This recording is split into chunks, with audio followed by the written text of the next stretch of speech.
Hidden in the depths of continents, where stone preserves ancient memories, lie the traces of forgotten cultures, leaving behind not only structures but also hints of lost knowledge. These places, immersed in the darkness of mines, temples, and underground circles submerged by time, seem to continue to breathe the energy of those who built them for an unknown purpose. Each of these future mysteries opens the way to understanding ancient rituals, lost technologies, and hidden worlds of the past. Stone mines of Maltia. Deep within the rock masses of Maltia lie mysterious vertical shafts, penetrating the rock so deeply that even modern equipment loses its signal.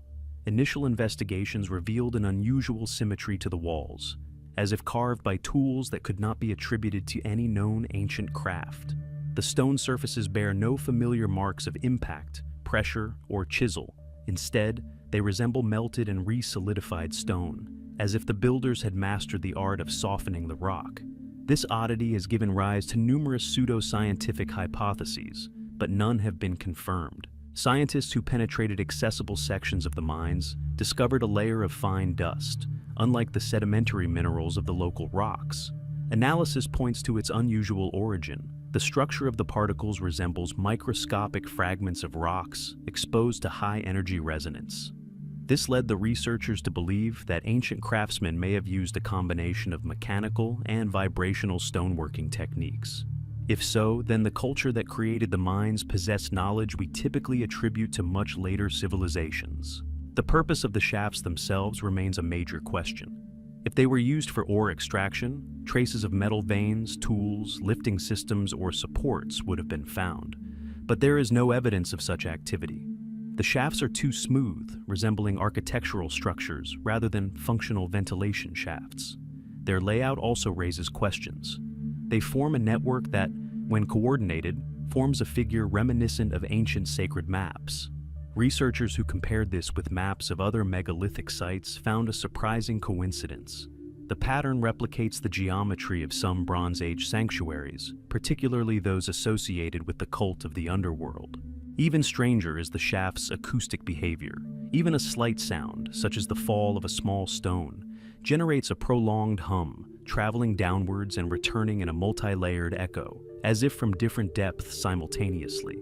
This is reminiscent of structures created for vocal or wind instrument rituals, where the sound must acquire a specific vibration.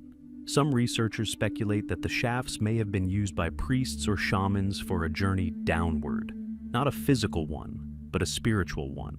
In such spaces, a person becomes disoriented, hears their own footsteps echoing back and forth, and prolonged exposure evokes unusual sensations bordering on a trance-like state. Finds on the surface add another layer of mystery. Barely visible circular carvings are visible on the stone slabs surrounding the entrances. They are so worn by time that they were only revealed with laser scanning. The patterns repeat rhythmically, as if recording a sequence of actions or a set of symbols associated with the underground journey. Some archaeologists believe this is a kind of ritual instruction. Those entering were required to follow specific steps to correctly descend into the darkness. Legends of the surrounding peoples are another point of interest. The oldest of them speak of hollow columns of earth, within which no walls are visible, but voices are heard. These stories remarkably accurately match the experiences of people descending into the mines today. Locals avoid the areas of Maltia after sunset, claiming that the mines breathe at night, releasing cold air scented with minerals not found in the local mountains.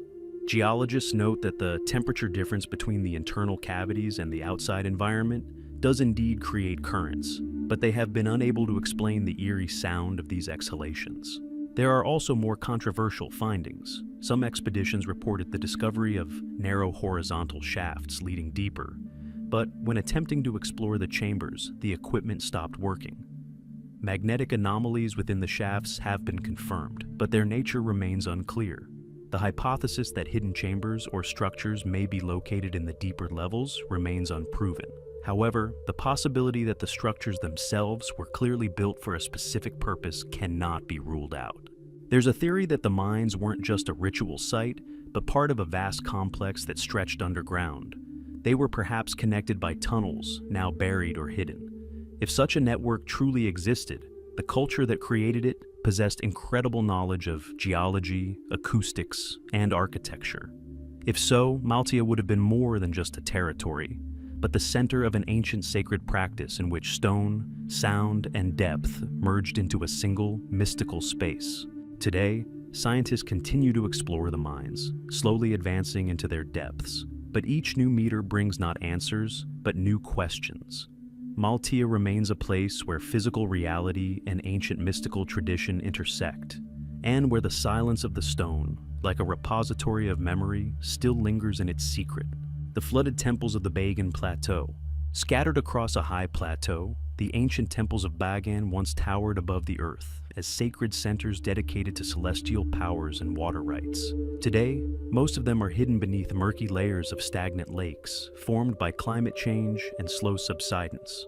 Only the tops of some structures remain visible above the surface, a reminder of the time when these temples served as a stronghold of the local people's spiritual traditions.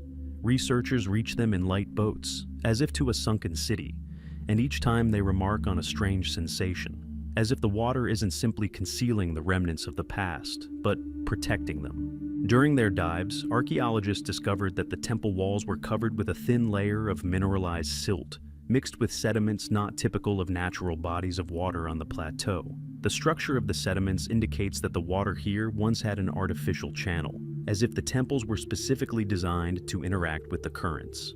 Channels are visible on some walls, allowing water to flow inward. This led scientists to hypothesize that the temples were used for ablution or immersion rituals, but their scale is much larger than typical religious pools.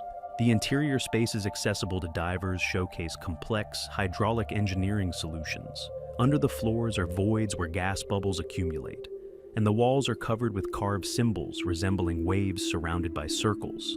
These images repeat with eerie regularity, as if recording the cycles of water upon which rituals depended. Some researchers believe that in ancient times, ceremonies involving divination based on the movement of water were held here. The sound of water, reflected in the enclosed stone spaces, created unique acoustic effects that may have heightened the sense of a higher power. The origin of the lakes themselves is no less mysterious. Geophysical analysis revealed that beneath the Bagan Plateau lies a network of voids, structurally reminiscent of natural caverns, but their geometry is too regular. They form lines directed toward the temple complex, as if part of a hidden underground system. Ancient architects likely knew about these underground water aquifers and exploited them for their own purposes. Perhaps the temples were built at the intersection of these waterways, turning the plateau into a vast energy hub. Local legends add their own mystical touches to the picture. Elders say that the water here once listened to people. It was believed that any sound, even a gentle whisper, uttered near the temple was transmitted to the depths and returned altered as a response from the spirits. These stories are preserved in every village located at the foot of the plateau. People are convinced that the water covering the temples was no accident. It followed the Great Silence when the priests abandoned the sacred sites. Interestingly, modern researchers have repeatedly recorded strange acoustic phenomena. The sound of a boat's engine travels through the water for an unusually long time, and divers' voices are distorted, as if they were being spoken from within a rock. In some cases, quiet, low vibrations are heard, unrelated to either water movement or wind.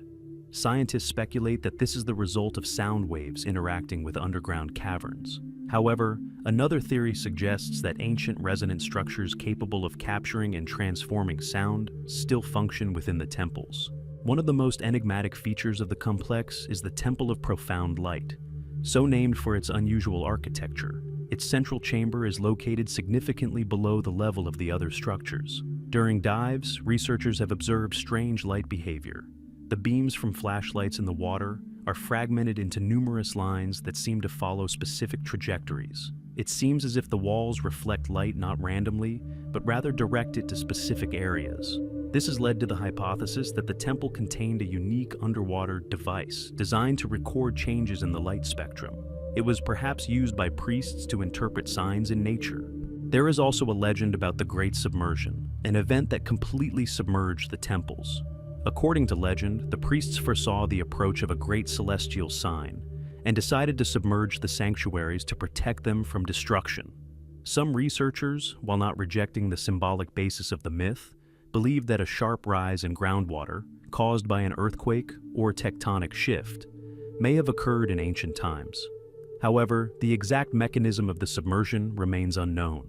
The most astonishing thing is not the degree of immersion, but the condition of the structures. The temples look as if the water didn't destroy them, but rather preserved them. The stone slabs retain their crisp lines, and the ornamentation is almost intact. In some areas, traces of processing are visible, reminiscent of the technique used to polish minerals. Perhaps the builders were aware of the properties of water and intentionally created surfaces designed to withstand prolonged contact with it. Today, the Bagan Plateau remains one of the most difficult archaeological sites to access. Research is limited by unstable soils, and the water level in the lakes periodically fluctuates, obscuring new areas. But each expedition uncovers new mysteries, hidden passages, chambers of unknown purpose, and images resembling a map of underground routes. All of this suggests that the temples were part of a complex ritual complex in which water played a key role, not only as an element, but also as a conduit between worlds. The flooded temples of Bagan are a place where the line between science and mysticism becomes particularly thin. Here, water is not just a force of nature, but an ancient keeper of memory, preserving the secrets of a bygone culture that hid its knowledge beneath its shimmering surface. The underground circle of Tel Megiddo. Hidden on the slopes of the ancient Tel Megiddo Hill, steeped in legends of great battles and prophecies, lies one of the region's most unusual archaeological sites, an underground circle, discovered only after a series of extensive ground-penetrating radar surveys. Initial data revealed a smooth, circular formation beneath the soil. But when the area was cleared, researchers discovered it was not simply a circular chamber, but a meticulously organized structure carved into the limestone. The walls of the circle are perfectly curved, and the diameter matches the proportions typical of early Bronze Age sanctuaries. However, no known culture of that period had built anything like it underground. The descent into the circle proved difficult. A narrow vertical passage led into a cavity where the damp air greeted the explorers with the scent of old stone. The interior was striking in its perfect symmetry. The walls were smooth, without traces of rough work, as if the stone had been cut in a single, continuous motion. In some places, thin furrows were visible, arranged radially, as if pointing to the center of the circle. Remarkably, the very center contained no platforms, altars, or depressions. Only a perfectly flat surface. The acoustics of the underground circle became one of the first mysteries. Every sound within, a footstep, a whisper, even the sound of breathing, was echoed multiple times, creating the effect of multiple voices. The tone of the voices changed, deepening, as if the stone walls were able to tune the sound. Scientists theorized that the structure was connected to rituals based on vibrations and resonance. Perhaps priests used specific melodies to induce a trance or create a sense of divine presence. Symbols carved with astonishing precision have been preserved on the walls of the circle. They are arranged at the same height, creating a continuous band. Each symbol is a combination of semicircles and straight lines, reminiscent of ancient pictograms, but no known writing in the region has a direct analog. Some experts believe this is not a written language, but a code reflecting the sequence of ritual actions. Others believe the symbols served as guides for sound waves, creating unique resonance zones within the structure. A stone niche located in the northern part of the circle attracted particular attention. It has a regular shape, reminiscent of a doorway, but leads only to a narrow, blind chamber, approximately 2 meters long. Inside, the walls are covered with a thin layer of reddish deposits, analysis of which revealed an unusual composition. A mixture of hematite, limestone, and organic particles, the origin of which has not yet been determined. Researchers speculate that the chamber may have served as a storage place for ritual objects, or as a source of a special scent used in ceremonies. However, the main mystery of the underground circle lies in its location. It lies precisely beneath an ancient fortified quarter, and its center coincides with the point where, according to legend, special initiation ceremonies were held. This has led to the hypothesis that the circle was a hidden sanctuary, accessible only to a select few. It may have been used as a space of transition, a place where people came into contact with the underworld, not physically, but spiritually. Many elements of the structure suggest the circle's symbolism as an image of eternity and the cycle of life. Interestingly, even centuries later, the underground circle continues to exert an influence on the surrounding area. Instruments detect weak magnetic fluctuations inside the chamber, absent on the surface. These anomalies manifest only in the center of the circle and disappear at its edges. Scientists have found no explanation. Neither the rock nor the surrounding layers contain minerals capable of generating such fields. This has led some researchers to speculate that even more ancient structures, hidden deeper, may lie beneath the circle. Local legends add a touch of mysticism to the study. Elders speak of a chamber of voices, where people heard the speeches of their ancestors. It was believed that only those prepared to hear themselves from the future could descend there. These stories align with the descriptions of acoustic phenomena within the circle and create the impression that our ancestors perceived sound as a means of communication between worlds. Perhaps the underground circle served as a place of divination, where priests heard answers thanks to the special sound settings of the room. Even more mysterious was the structure of the floor. Laser scanning revealed that the perfectly flat surface had a barely noticeable slope pointing due east. The angle is so small that it's invisible to the naked eye, yet it appears in all dimensions. This fact led to the hypothesis that the circle was linked to solar cycles. When sunlight penetrated the opening at a certain time of year, it reached the floor of the circle at a unique angle, creating a light effect reminiscent of a moving line. Perhaps this was perceived as a sign marking the beginning of the ritual. Finally, the question remains: why was the structure hidden so deeply? Some researchers believe the circle was protected from the uninitiated. Others suggest it was deliberately built underground to enhance acoustics and create a sense of isolation from the outside world. There's even a hypothesis that its underground location symbolized a return to its origins, a plunge into the primordial darkness where rebirth occurs. The underground circle of Tel Megiddo remains a structure that combines architectural precision, mystical function, and an unknown purpose. It seems to hold traces of ancient knowledge that has yet to be deciphered. Scientific methods are slowly revealing the secrets of the structure, but the sense of something profound and unspoken remains constant, as if the circle didn't simply reflect sound, but held the memory of those who performed their secret rites within it. Grotto with Sungir resonance. On the edge of an ancient massif, where rock ridges rise above the plain, lies an unusual natural artificial feature known as the Sungir Resonance Grotto. It was discovered through a series of echolocation surveys, which identified a cave beneath the surface with an anomalously clear reflection of sound waves. A descent into the grotto revealed that it is an unusually shaped space. Its vault resembles an inverted bowl, and the walls meet at angles that create a sense of perfect geometry. Although the structure appears natural, too many details point to skillful human intervention, particularly the precise symmetry, which could not be achieved simply by the passage of time and erosion. From the first steps, the explorer encounters an unexpected phenomenon. Every sound inside the grotto is not only amplified, but also dispersed into multiple frequencies. Even a simple hand clap becomes multi-layered, as if uttered by several voices at once. Some explorers felt a slight pressure in their ears, as if the space were reacting to their presence. These sensations led to the conclusion that the grotto was created or modified specifically to amplify sound. Perhaps it was used for rituals involving voice, singing, or trumpet instruments, whose vibrations were intended to achieve a specific effect. A detailed examination of the walls revealed traces of fine workmanship. The stone appeared to have been polished or smoothed, creating perfectly smooth surfaces on which lines forming complex patterns are barely visible. In some places, they resemble radial patterns, in others, wave-like structures.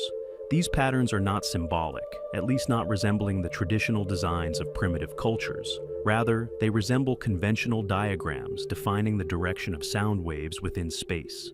It seems that the ancient masters understood acoustics on a level we are only just beginning to explore. One of the most astonishing aspects of the grotto is its ability to influence a person's psychophysiological state. Subjects who spent more than 10 minutes inside reported changes in their perception of space. The walls seemed closer than they actually were, or conversely, receded. Some described a sensation as if time slowed down inside the grotto and sounds became denser. This is consistent with the effects of low-frequency vibrations, which can alter perception. However, there is no source of these vibrations in the grotto.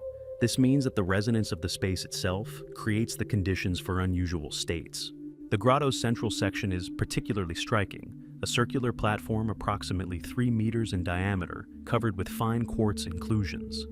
When researchers stepped onto it, a gentle ringing sound was heard. Measurements revealed that the quartz crystals were not randomly distributed. Their concentration was highest in the area where vibrations were most amplified. It is hypothesized that the quartz served as an amplifier of the acoustic field, and the platform itself may have been used for a ritual in which a person would stand in the center, becoming part of a resonant circuit. In addition to acoustic phenomena, the grotto is also known for its visual anomalies. In dim light, the walls begin to shimmer, creating the impression of stone movement. This is due to microscopic mica inclusions that reflect light at various angles. But the phenomenon is particularly intensified in the resonance zone, as if vibrations cause the inclusions to vibrate. Some researchers have suggested that ancient people may have used the movement of light as part of a mystical experience, a kind of dance of the stone perceived during ritual. In the deepest part of the grotto is a narrow passage leading to a small oval chamber. This chamber has an unusual property. It almost completely absorbs sound. Even loud voices become muffled, as if the air here is different. Instruments have revealed that the walls of the chamber have a porous structure, different from that of the main grotto. This has led to the hypothesis that the chamber was intended for meditation, silence, and attunement before the ritual. Perhaps participants passed through it to dampen external sounds and clear their minds before entering the main resonant chamber. Among the local peoples, there were legends about the Cave of the Talking Stone. According to the stories, those who entered could hear the voice of the earth. This description is remarkably similar to the modern perception of resonance. People described how the stone responded, as if conveying hidden words or echoing ancient events. Some stories say that the grotto was used by shamans for journeys to the lower world, accessible only through vibrations that open consciousness. Perhaps these legends are an echo of the ancient practice of using the grotto for altered states, when a person heard not only the external, but also the internal sounds of their own body. The Sungheir Resonance Grotto also has geological features that complicate its study. In some areas, deep vibrations reminiscent of underground currents are audible, but studies have shown that there are no water masses beneath the grotto. These sounds may be the result of air movement through narrow cracks, but their frequency spectrum is too narrow and stable. This resembles the operation of a musical instrument, either created by nature itself or modified by ancient engineers. Further investigation revealed a narrow vertical shaft in the western part of the grotto, leading to the surface. It is designed to admit a limited amount of light at certain times of the day. The beam of light entering the grotto intensifies the refraction effect on the walls and brightens the patterns on the stone. This effect may have been part of a ritual combining sound and light. The beam of light falls precisely on the central platform, suggesting that anyone standing there would have found themselves at the center of both light and sound energy. Today, the Sungheir Resonance Grotto remains one of the region's most enigmatic sites. It demonstrates that ancient cultures may have possessed profound knowledge of acoustics and perception. Using space as a tool, research continues, but each new layer of analysis only strengthens the sense that the grotto is not simply a natural form, but a carefully tuned resonant mechanism designed to enable humans to connect with forces beyond ordinary perception. Towers without entrances. Saqqara. In the desert area south of the ancient necropolis of Saqqara, there are structures that archaeologists initially assumed to be the remains of ruined guardhouses. However, subsequent research completely changed their understanding of the nature of these structures. Researchers discovered once tall, now partially ruined, towers whose unique feature is the complete absence of any entrances. No doorways, no trapdoors, no hidden passages, nothing to indicate a possible entrance. The towers stand as if sealed since their construction. Contrary to the traditional architecture of the region, each tower has a near-perfect cylindrical shape. The stone blocks are fitted with such precision that the seams are barely visible even with modern laser scanning. The internal structure remained unknown for a long time until ground-penetrating radar surveys revealed anomalies. According to the instruments, some towers contain cavities arranged in a spiral, as if space were twisting around an invisible axis. However, these internal chambers are not directly accessible. This has led to the hypothesis that the interiors were only accessible during construction, after which the towers were deliberately sealed. Scientists have noted the tower's unique orientation. They are arranged in an arc following the curve of the former Nile riverbed. Their tops, even in their ruined state, create a line that aligns with the sunrise on the equinoxes. This led to the conclusion that the structures had an astronomical function. However, the lack of entrances and the impossibility of permanent human presence inside makes such a function unlikely without a specific mechanism for interacting with the celestial bodies. Some researchers have proposed that the towers may have served as resonators or energy accumulators. Their shape and the density of the stone create conditions for the accumulation and transmission of vibrations, especially in desert conditions where temperatures fluctuate sharply between day and night. Analysis of the stone revealed traces of rare minerals capable of amplifying certain sound frequencies. Incredibly, vibrational anomalies are observed inside the towers, detectable by sensitive equipment even without physical access. At night, the towers sing with a barely audible hum, as if responding to cooling air and changes in pressure. Particularly mysterious is the network of narrow vertical channels present on the tower's surfaces. These channels are too thin to serve as ventilation, but they are arranged in a precise geometric pattern. The channels extend along the entire height, creating the impression that the tower breathes through the stone. When the wind is strong, low vibrations can be heard within the channels, similar to the sound of ancient flutes or wind instruments. This suggests that the towers were a kind of giant musical instruments, responding to the natural conditions of the desert. Perhaps the ancient priests of Saqqara used these sounds in rituals, linking them to astronomical cycles. Drawings on stone slabs found around the towers also aroused interest. They depict intersecting lines, circles, and ellipses, reminiscent of celestial patterns. Some symbols are interpreted as references to solar and lunar eclipses. But the main mystery is a repeating symbol resembling a closed circle with a vertical line inside. Archaeologists associate it with the concept of enclosed space, possibly hinting at the tower's internal structure. A significant discovery was the presence of underground chambers connected to the towers. Some cavities are located directly beneath the foundations and are connected by a system of narrow tunnels. These tunnels are too narrow for humans to pass through, but were likely used to transport air or sound. The towers may have been part of a vast resonant complex, where underground and above-ground structures functioned as a single mechanism, amplifying vibrations emanating from the earth or atmosphere. The tunnels create a complex network, reminiscent of a nervous system, capable of transmitting and distributing energy impulses. Local legends, preserved among residents of nearby villages, add a mystical touch to the story. They call the towers voices of the desert, and claim that in ancient times, priests came here to hear the speech of the earth. It was believed that through the towers, one could establish contact with the deities who controlled the seasons and the path of the sun. Elderly residents say that during sandstorms, the towers emitted prolonged sounds that could be heard even several kilometers away. These sounds were perceived as a warning of impending change. There's another legend. It claims that the towers may have been places where the souls of the dead made their final journey, but not in the sense of burial. The soul, according to the ancients, would respond to the tower's vibrations. If the sound matched its inner tone, it was believed that the person would gain the favor of the gods. Of course, such legends are difficult to reconcile with archaeological data, but the astonishing combination of acoustics, mineralogy, and geometry of the towers suggests that their function may indeed have been connected to spiritual practices. Modern researchers are attempting to reconstruct the tower's possible operating mechanisms. Some believe they contained wooden or metal structures that rotted or collapsed over time. Others suggest the towers interacted with directed sunlight, creating invisible vibrational fields. But the fact remains, the builders knew far more about the interactions between sound, light, and stone than we currently realize. Today, the entranceless towers of Saqqara remain one of the key mysteries of ancient Egypt. They bear the hallmarks of a lost technology, where architecture and natural forces merge into something beyond conventional understanding. Every attempt to explain their purpose only deepens the mystery, leaving the impression that these structures are not simply monuments of the past, but rather resonant beacons that continued to function even thousands of years after their creators disappeared. Stone Labyrinth of Gavarni.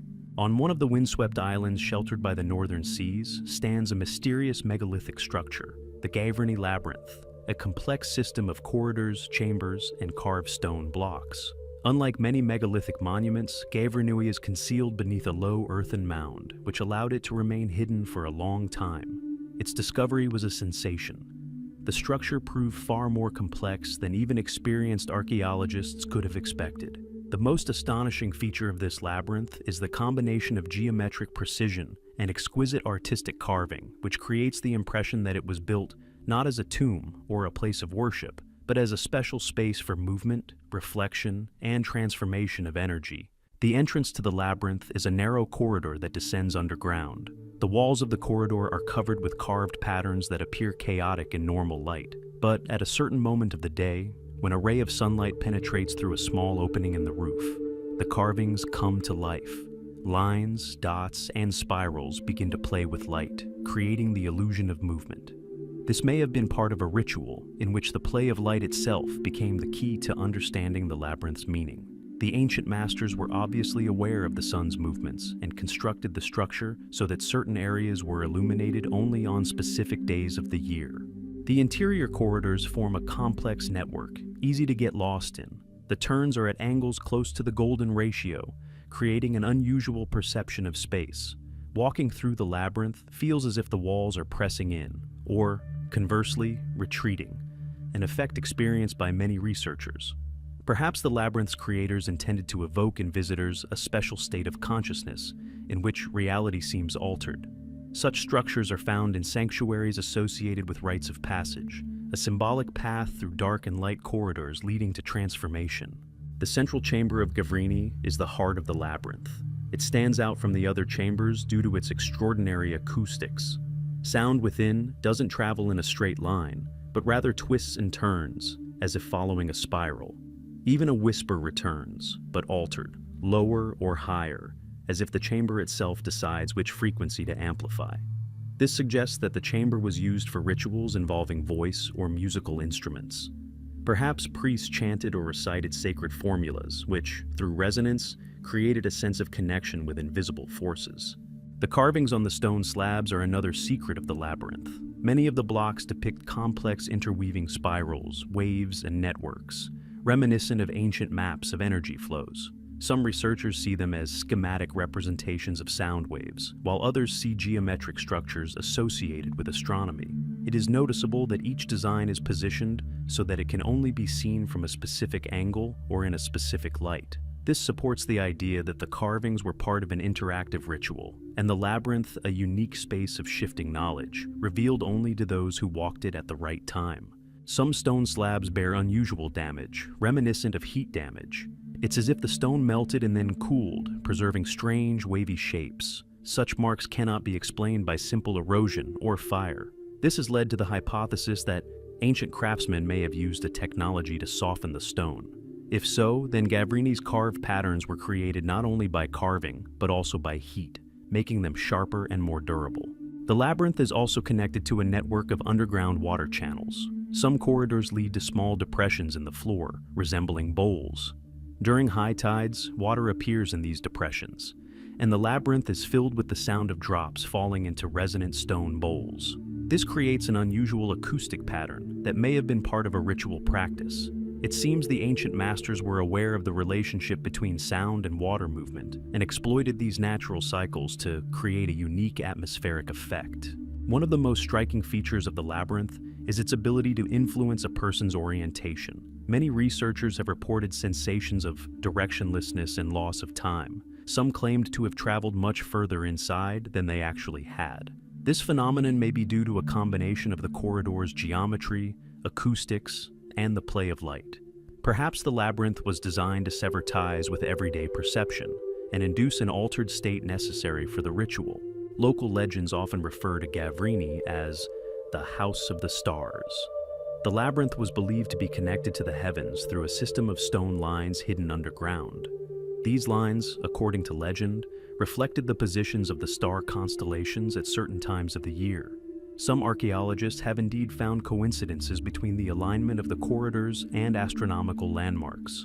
Perhaps the labyrinth served not only as a site for mystical rituals, but also as a kind of map of the celestial vault, which could be read while moving through the dark corridors. And finally, the question remains, why was this object hidden underground? Some scholars believe the labyrinth was created exclusively for a select few and was intended to be hidden from the uninitiated. Others suggest that the earthen mound protected the structure from destructive climatic conditions. However, some believe that the process of immersion itself is part of a ritual, symbolizing a journey to another world. The Givrini labyrinth is not simply an architectural structure, but a complex mechanism combining resonance, light, geometry, and ritual movement. It remains one of the few sites where ancient knowledge about the perception of space and energy has been preserved almost in its original form, continuing to fascinate and perplex researchers around the world. Dungeons of Tiruvanamalai. At the foot of the sacred mountain, rising above the plain, like a stone pillar of the ancient world, lies a network of underground chambers, long thought to be merely natural karst voids. Only with the advent of modern mapping methods did it become clear that the mountain conceals not a random collection of caves, but a carefully designed system. The edges of the walls are too smooth, the angles too precise, and the connections between chambers are organized as if the creators of the dungeons were striving to replicate an invisible geometry, understandable only to the initiated. Enormous corridors, narrow passages, and vertical shafts form a network that extends ever deeper, as if striving to reach the very heart of the mountain. The first thing that strikes the explorer is the combination of natural harmony and masterful craftsmanship. In some areas, it's clear that the structure is truly created by nature. Uneven walls, dripstone formations, traces of mineral flow.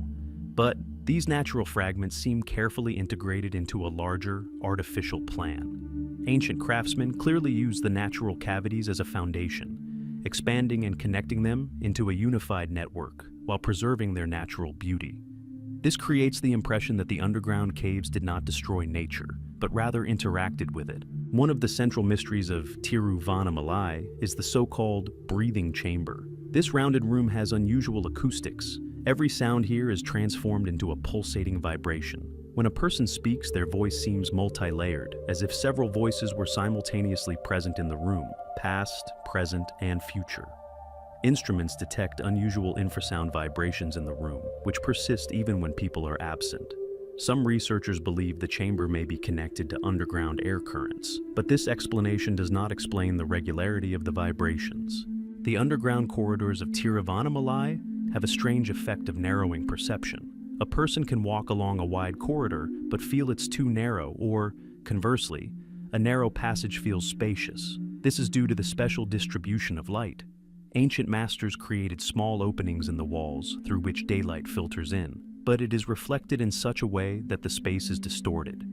Even modern lanterns produce a strange refraction. The rays of light bend, creating the illusion of air movement and vibrations in the walls. In some areas, stone steps leading down to significant depths have been discovered. These descents seem endless. In one of them, researchers found evidence that the steps were once polished, as if large groups of people regularly walked along them. But how could such masses have gotten here if the surface entrances were hidden?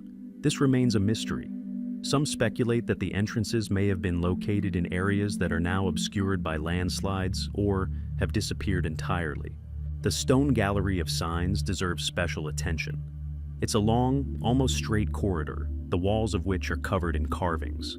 However, the carvings here differ from the traditional symbols of the ancient cultures of the region. They consist of repeating lines, circles, and spirals, reminiscent of energy flow patterns or cartograms of air currents. Some scholars believe the carvings depict the structure of the underground chambers, a kind of map. But if it is a map, why is it carved in abstract patterns? Perhaps the ancient masters were conveying not geographical information, but knowledge of flows that are invisible to the naked eye. At a depth of about 50 meters, researchers discovered a vertical shaft leading to a huge chamber. This chamber is striking in its acoustics. It seems to breathe. Wind, filtering through hidden cracks, creates whisper-like sounds.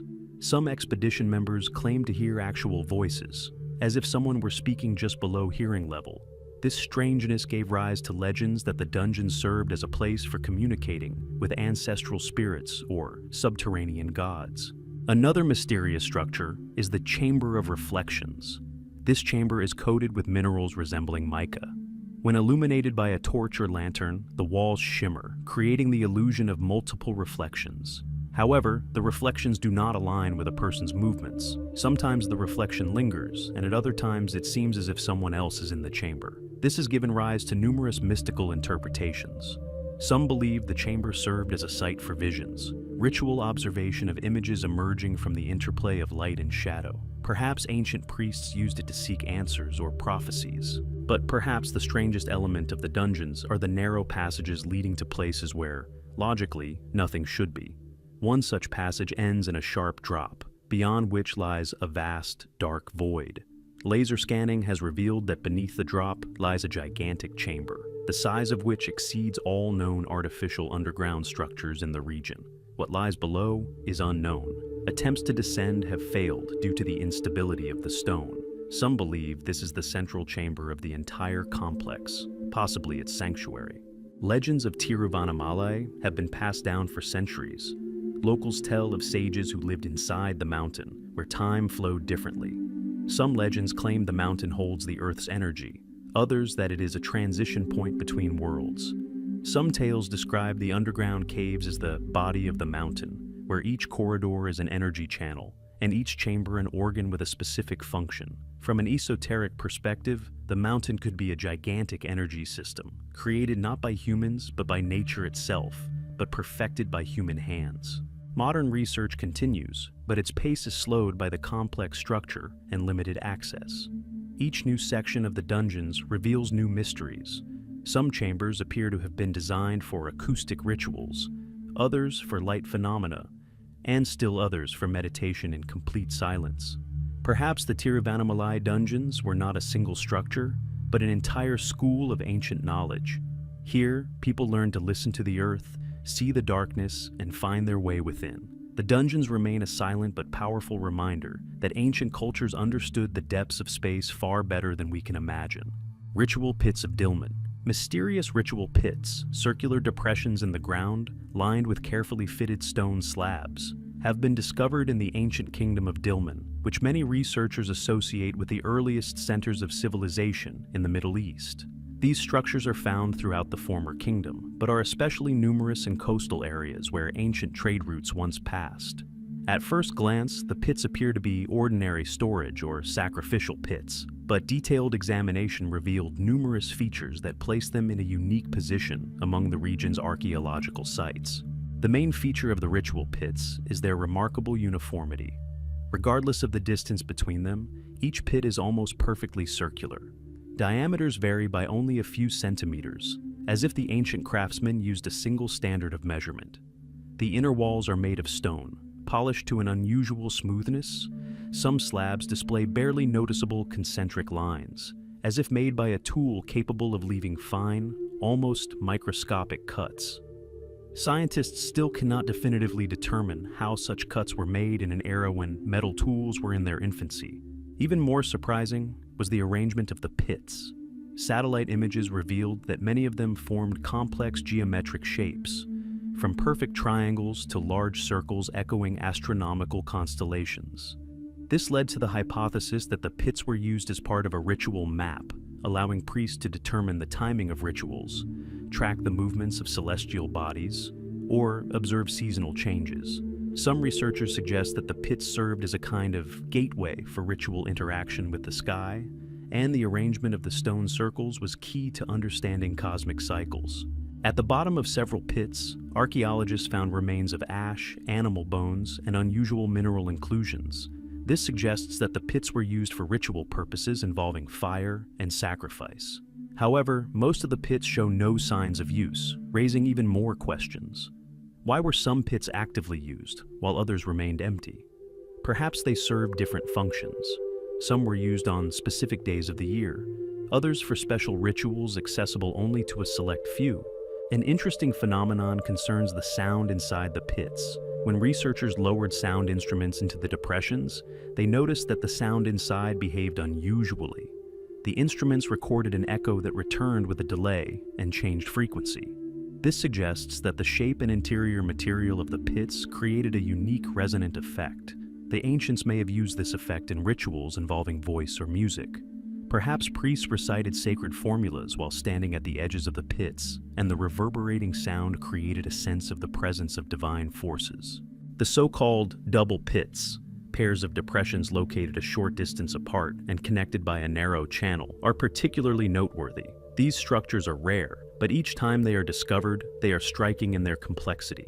The channel between the pits is perfectly straight, with smooth walls indicating a high level of skill on the part of the builders. Researchers suggest that the double pits may have been used for rituals associated with the passage of souls or energy between worlds.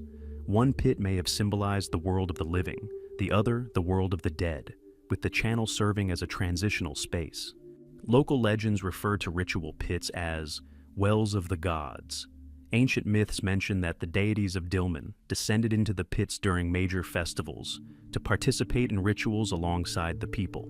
These stories may reflect actual practice. Perhaps priests immerse themselves in the pits at certain times, establishing contact with invisible forces. Some legends claim that the voice of water could be heard inside the pits, although water in these areas rarely originates underground. This may refer to sounds generated within the pits due to resonance. Other legends link pits with the passage to the world of ancestors. They say shamans could dive into pits to enter a trance and communicate with spirits. This practice is found in various cultures around the world, where deep or enclosed spaces are used to alter consciousness. The smooth walls, strange echoes, and precise geometry could well have created the conditions for such rituals. However, there is one detail that is particularly intriguing: traces found at the edges of some of the pits. These are small depressions, arranged in a strictly defined pattern. Some researchers believe these are traces of supports for wooden structures. Others suggest the depressions could have been used to place special objects, oil vessels, lamps, or musical instruments. They may have served as markers to indicate the priest's position during the ritual. Some pits contain a thin layer of minerals with magnetic properties. During initial studies, instruments detected slight magnetic fluctuations within these pits, although no metal sources were found around them. This led to the hypothesis that the pits may have been used not only for acoustic or fire rituals, but also for energetic ones. The magnetic properties may have been enhanced during certain astronomical events, creating special conditions for the rituals. Today, the ritual pits of Dilmun remain among the most enigmatic sites of the ancient world. They exhibit a combination of geometric precision, acoustic properties, and mystical functions. They may have been places of communication with the gods, portals to the heavens, centers for cosmic observation, or instruments for altering consciousness. Despite decades of research, the ritual pits continue to conceal their secrets, preserving an air of mystery that makes them unique and eerily captivating. Lost terraces of Altai. High in the inaccessible regions of Altai, where icy winds rip through rocky ridges and clouds seem to cling to the peaks, mysterious terraces are hidden, carved into the mountain slopes with astonishing precision. The first mentions of them appeared in the reports of pioneers in the late 19th century, but full-scale exploration only began recently, and each new step of the expeditions only reinforces the feeling that these terraces were created by a civilization possessing knowledge far more profound than is commonly believed about the ancient peoples of the region. The main mystery of the terraces is their scale. Some are hundreds of meters long and so wide that a single terrace could accommodate dozens of people. Moreover, each terrace is strictly horizontal, despite the steep and often dangerous slopes. This casts doubt on the terraces being simple agricultural structures. Their purpose was most likely related either to the observation of celestial phenomena or to rituals requiring a wide, open space. A detailed study of the terrace surfaces revealed traces of ancient stonework. Many areas are covered with a thin layer of polished stone, indicating the use of tools capable of removing the top layer of rock evenly. Some terraces feature smooth ledges resembling rows of stepped platforms. These ledges are too narrow for agriculture or housing, but their geometry and orientation coincide with key sunrise and sunset points on the solstices. This has led to the hypothesis that the terraces served as a vast astronomical complex. However, there is another aspect: acoustics. The Altai terraces are arranged in such a way that a sound uttered on one can be heard on another. Experiments with voices, drums, and stone slabs have shown that the sound travels unusually far, reflecting off the mountain slopes and creating a powerful resonance. This suggests that the terraces were used for rituals involving sound and music. Perhaps the ancient inhabitants of the region gathered here for special ceremonies, when the mass sound of instruments created an effect that heightened the perception of the presence of mountain spirits or celestial forces. No less mysterious are the stone circles located on some of the terraces. These circles consist of low pillars or stone slabs placed vertically. Their overall design is reminiscent of miniature megalithic structures found in Europe and the Middle East. However, the Altai circles are much smaller and located exclusively on terraces. Researchers suggest that these were places for ritual gatherings or symbolic maps of the sky. Some circles align with the positions of important stars in the sky, suggesting that the terraces were used as observatories. But some of the most mysterious elements are the narrow, almost invisible channels carved along the edges of some terraces. These channels are perfectly straight, as if created with laser tools, although such technology, of course, did not exist in ancient times.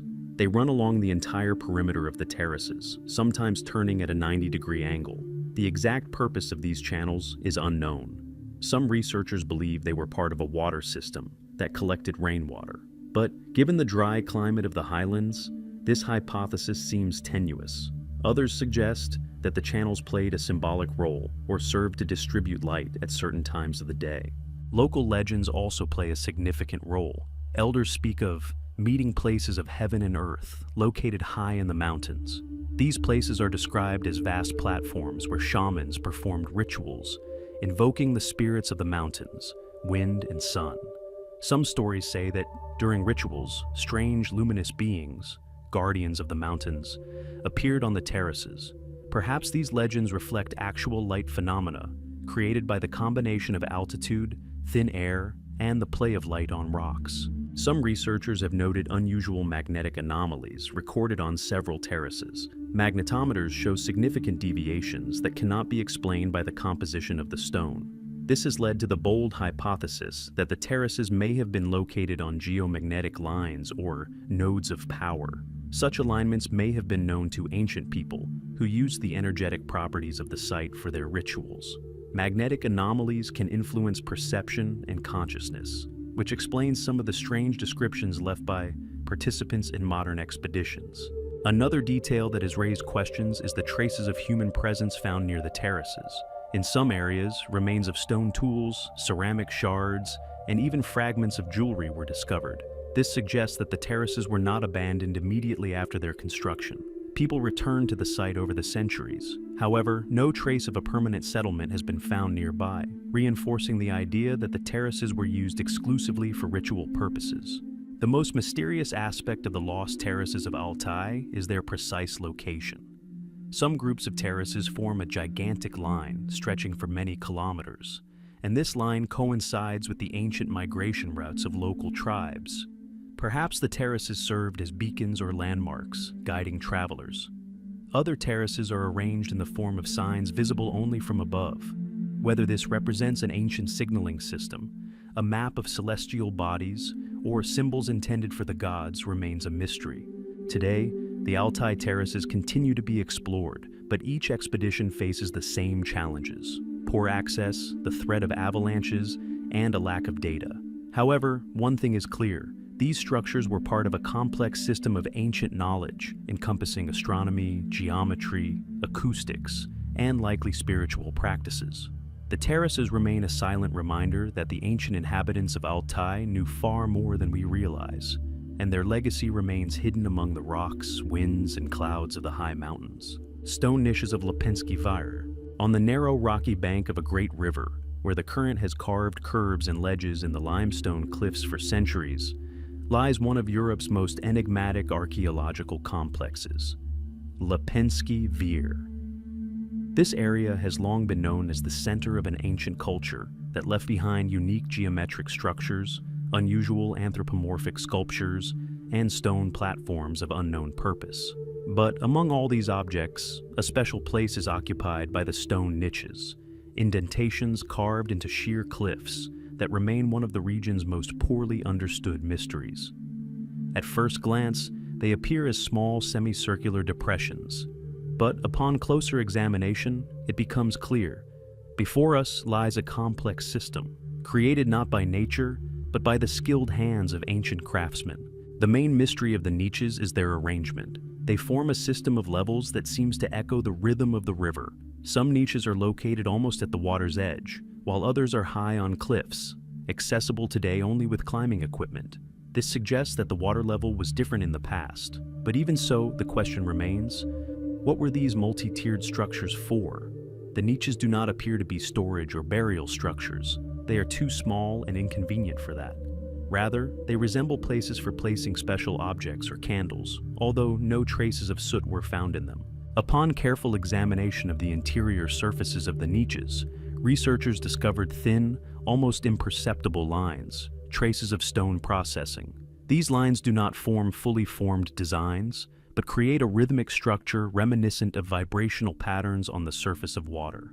Perhaps the ancient craftsmen were attempting to convey specific frequencies or rhythms in the stone.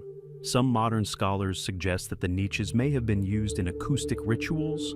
Sound-amplifying objects such as shells, clay vessels, or stone slabs were placed within them. When interacting with the wind or the human voice, these objects could have created a special atmosphere. Even more surprising, however, is the fact that many of the niches are oriented strictly toward specific points on the horizon. Research has shown that a significant number of the niches face the sunrise on the summer and winter solstices. This points to the possible astronomical significance of the complex. The niches may have served as markers indicating the cycles of time. This is consistent with the general character of Lipinski Vir, where the discovered structures have a geometric layout based on triangular shapes and golden proportions.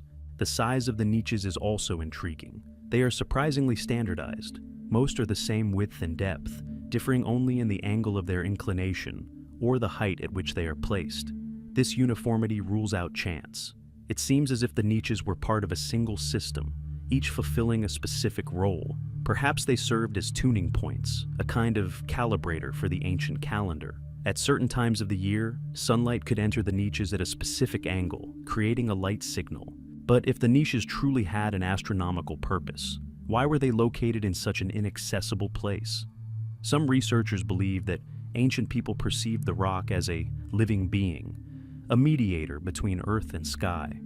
The high niches could have symbolized areas designated for communication with celestial powers, while the low ones symbolized a connection with the river, whose flow had sacred significance. Perhaps the rituals involved movement along a vertical axis, from water to the top of the rock, from the earthly to the heavenly, from the material to the spiritual. The resonant properties of some niches are particularly noteworthy. Modern acoustic research has shown that the sound produced near a niche changes. Some niches amplify high frequencies, others low. This makes each niche a unique musical instrument. Some expeditions have conducted experiments by placing stone slabs or metal bowls inside the niches. The results were astonishing. A gentle wind blowing along the rock created melodic vibrations. This leads to the bold hypothesis that Lipinski Vir may have been an ancient temple of the wind, where sound and air played a key role in rituals. No less interesting are the finds made near the niches. Stone platforms and depressions resembling seating areas were discovered on the platforms at the foot of the cliffs. People may have gathered here to observe the ritual taking place near the niches. The cliffs reflected sound so that the melodies emanating from the niches spread throughout the area. This could have created the effect of the voice of the rock, one of the totemic symbols often found in Mesolithic cultures. Some niches contain traces of pigment. Analysis revealed that this is a mixture of iron oxide and organic resins. The niches may have been painted, making them more visible from a distance. This is consistent with the hypothesis that the niches had a sacred function. Bright colors could have symbolized important astronomical events or served as part of ritual decoration. Interestingly, the pigment was not applied to the surfaces around the niches, suggesting that these particular recesses were deliberately emphasized. A crucial aspect of the study is the niche's connection to water. Lipinski Vir is located in a place where the river's current is unusually strong, and the sound of the water constantly fills the space. Under these conditions, the niches could have interacted with the sound of the current, creating complex vibrational patterns. Some acousticians suggest that the ancients may have used water as part of a meditative ritual. The sound of the river, the resonance of the air, and the vibrations within the niches created a unique state of consciousness, allowing participants to hear the hidden meaning of the world. Local legends also point to the rock's special role.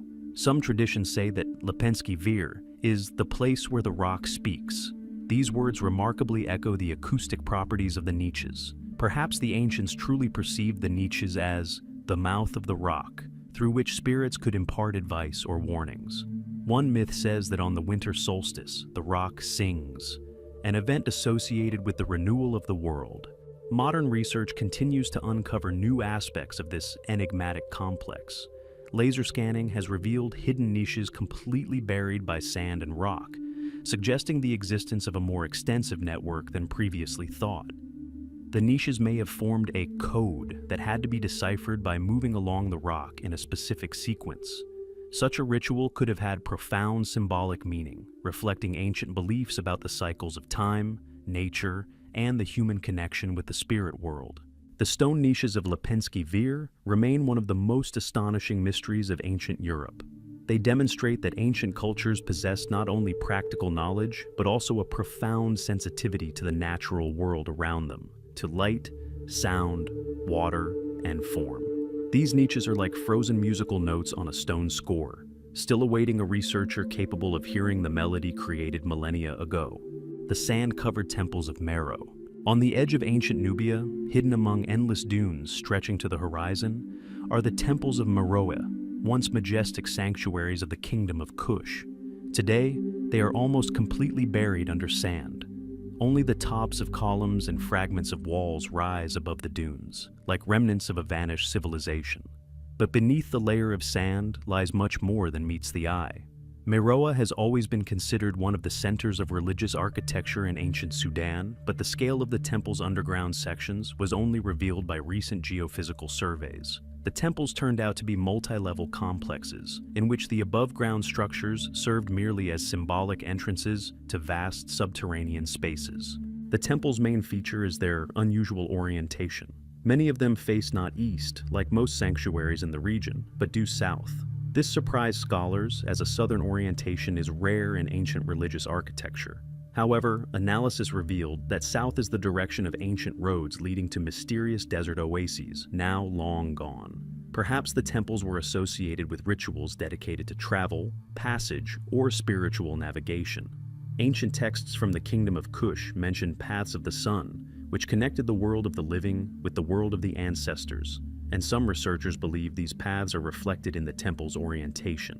A more detailed study of the buried structures revealed an interesting feature. The upper levels of the temples are decorated with traditional Meroe reliefs, depictions of gods, kings, and mythological creatures.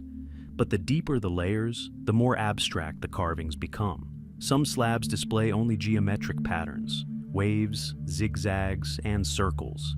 These patterns are also found in underground chambers, where they transform into complex fractal designs. The researchers suspect that the lower the level, the deeper the symbolic meaning of the images. Perhaps the underground sections of the temples reflected ideas about the afterlife, where forms lose their earthly individuality and become pure symbols. At a depth of approximately 10 meters below the main temple level, long corridors were discovered, leading to chambers of unknown purpose. The most mysterious of these are the Halls of Silence. These are rooms with perfectly smooth walls made of dark stone, different from the material on the upper floors. Inside these halls, sound is almost completely absorbed. Even footsteps seem silent, and voices seem to dissolve. This behavior of sound is difficult to explain using conventional construction methods. The walls are covered with a thin layer of mineral, which, as analysis has shown, has natural sound-absorbing properties. It is possible that these halls were used for meditation or rituals requiring complete isolation from the outside world. However, not all parts of the temples absorb sound. Some rooms, on the contrary, create resonance. In one of the underground halls, an unusual altar was discovered, a circular stone platform approximately 3 meters in diameter, made of quartzite. When researchers uttered several sounds near the platform, they heard a strange echo, as if the platform were singing along. Computer analysis revealed that the platform's shape created an effect of amplifying low frequencies. This led the researchers to believe that vocal rituals or chants were performed here in ancient times. Perhaps priests use this hall to induce certain states of consciousness, as low vibrations are known to influence human psychophysiology. Vertical shafts connecting the above-ground and underground levels play an important role in the temple structure. These shafts are arranged in a strictly defined pattern, reminiscent of the constellations. Some scholars believe the arrangement of the shafts reflects the night sky, as it was seen by the Meroitic people. If so, the temples were not only sanctuaries, but also a kind of map of the celestial world. People entering the underground chambers felt as if they were immersed in a cosmic space where reality blended with astronomical symbolism. Of particular interest are the sand chambers, rooms whose floors were covered with a dense layer of fine-grained sand, different in composition from desert sand. This sand was brought from another part of the region, where sacred springs were located in ancient times. Local legends say that the priests of Meroe collected this sand for use in purification rituals. The sand likely acted as a mediator between earth and sky, the physical and spiritual principles. Perhaps a person entering such a chamber symbolically underwent a path of purification, returning to the original source of the world. The most enigmatic element of the temples are the final underground levels. They are located at such a depth that some entrances are completely buried under sand. Access was gained only through narrow passages discovered by chance during excavations. Structures resembling stone cubes placed one inside the other were discovered here. The empty space between the cube's walls creates an unusual effect. Sound, striking the inner edges, is repeatedly reflected, transforming into a complex vibrational wave. Some researchers believe these cubes were a type of acoustic device, used for rituals to listen to the voice of the earth. At one of the deepest levels, narrow passages were discovered, leading to a huge cavern completely hidden beneath the dunes. This space, known as the Hall of the Ancients, is a chamber over 50 meters long, paved with perfectly smooth slabs. These slabs bear no drawings, but faint traces of sand movement, as if waves had glided over the surface, are visible on the floor. It's possible that the most important rituals, rites of passage, initiation, or interaction with otherworldly forces, took place in this chamber. Local tribes have preserved numerous legends about the buried temples. Elders say that in ancient times, the temples breathed, and strange sounds, reminiscent of singing, emerged from underground. Sometimes these sounds could even be heard above the dunes. The desert amplified and distorted them, turning them into the howling of the wind, which likely gave rise to myths about the voices of the ancestors living beneath the sands. Modern archaeology is only taking its first steps in understanding these temples. Each new excavation uncovers even more mysteries, symbols resembling fragments of an ancient language, traces of unknown stoneworking technologies, and chambers built with a mathematical precision unattainable by most ancient cultures. The buried temples of Meroe are more than just ruins. They are a multi-level system, likely created for complex spiritual practices involving sound, silence, light, sand, cosmic landmarks, and immersion into the depths of the earth. The temples continue to conceal their secrets beneath a layer of desert, as if time itself had decided to preserve this ancient world from destruction. And perhaps those who can hear the structure of Meroe, its resonances, shadows, and silences, will understand the hidden knowledge left by the ancient priests for future generations. Stone spheres of Palenque. Deep in the Mesoamerican jungle, where the humid air is thick with the scent of tropical vegetation and vines entwine ancient ruins, lies the city of Palenque, one of the spiritual centers of Mayan culture. Much is known about it, its architecture, royal burials, and complex cosmology. However, few know about the mysterious stone spheres hidden in the forest thickets surrounding the city. These structures, perfectly rounded stone bodies, ranging from a few dozen centimeters to 3 meters in diameter, remain among the most bizarre discoveries in the region. They remain largely unstudied due to the inaccessibility of the area and the dense vegetation that obscures their origin. The first thing that strikes researchers is the perfect shape of the spheres. Analysis shows that they were carved from solid stone blocks, some weighing several tons. Their creation required a knowledge of geometry, symmetry, and stonework that exceeded the technological level of most known Mesoamerican cultures.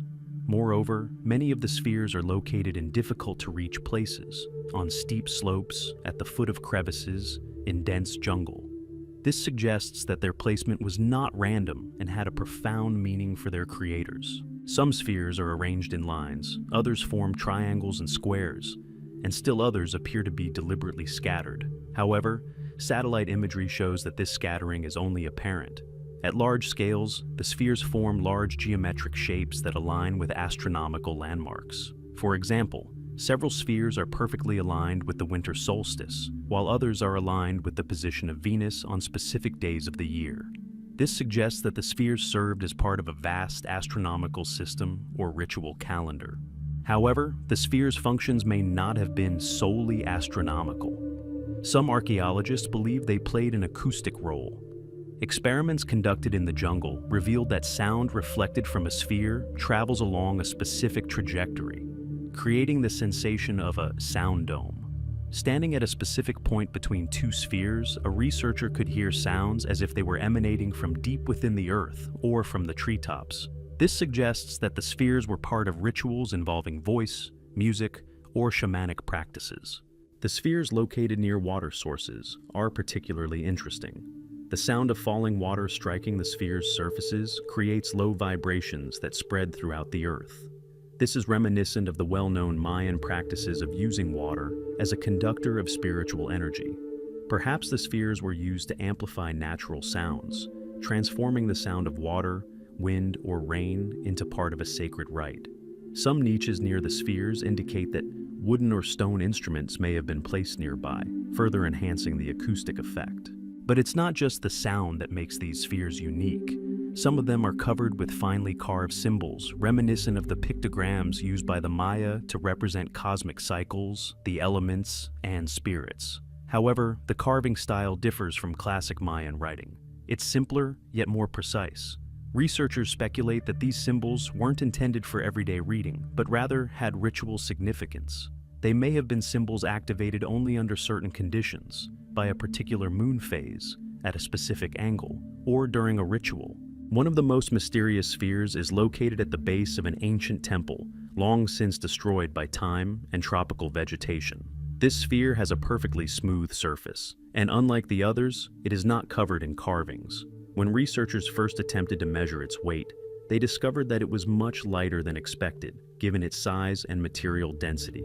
This led to the hypothesis that the sphere contains a void, or even a complex system of channels, creating the illusion of lightness. However, current technology makes it impossible to examine the sphere from within without damaging it.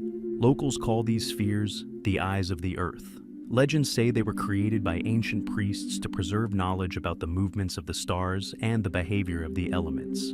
It was believed that the hidden structure of the world could be seen through the spheres when viewed by the light of the full moon.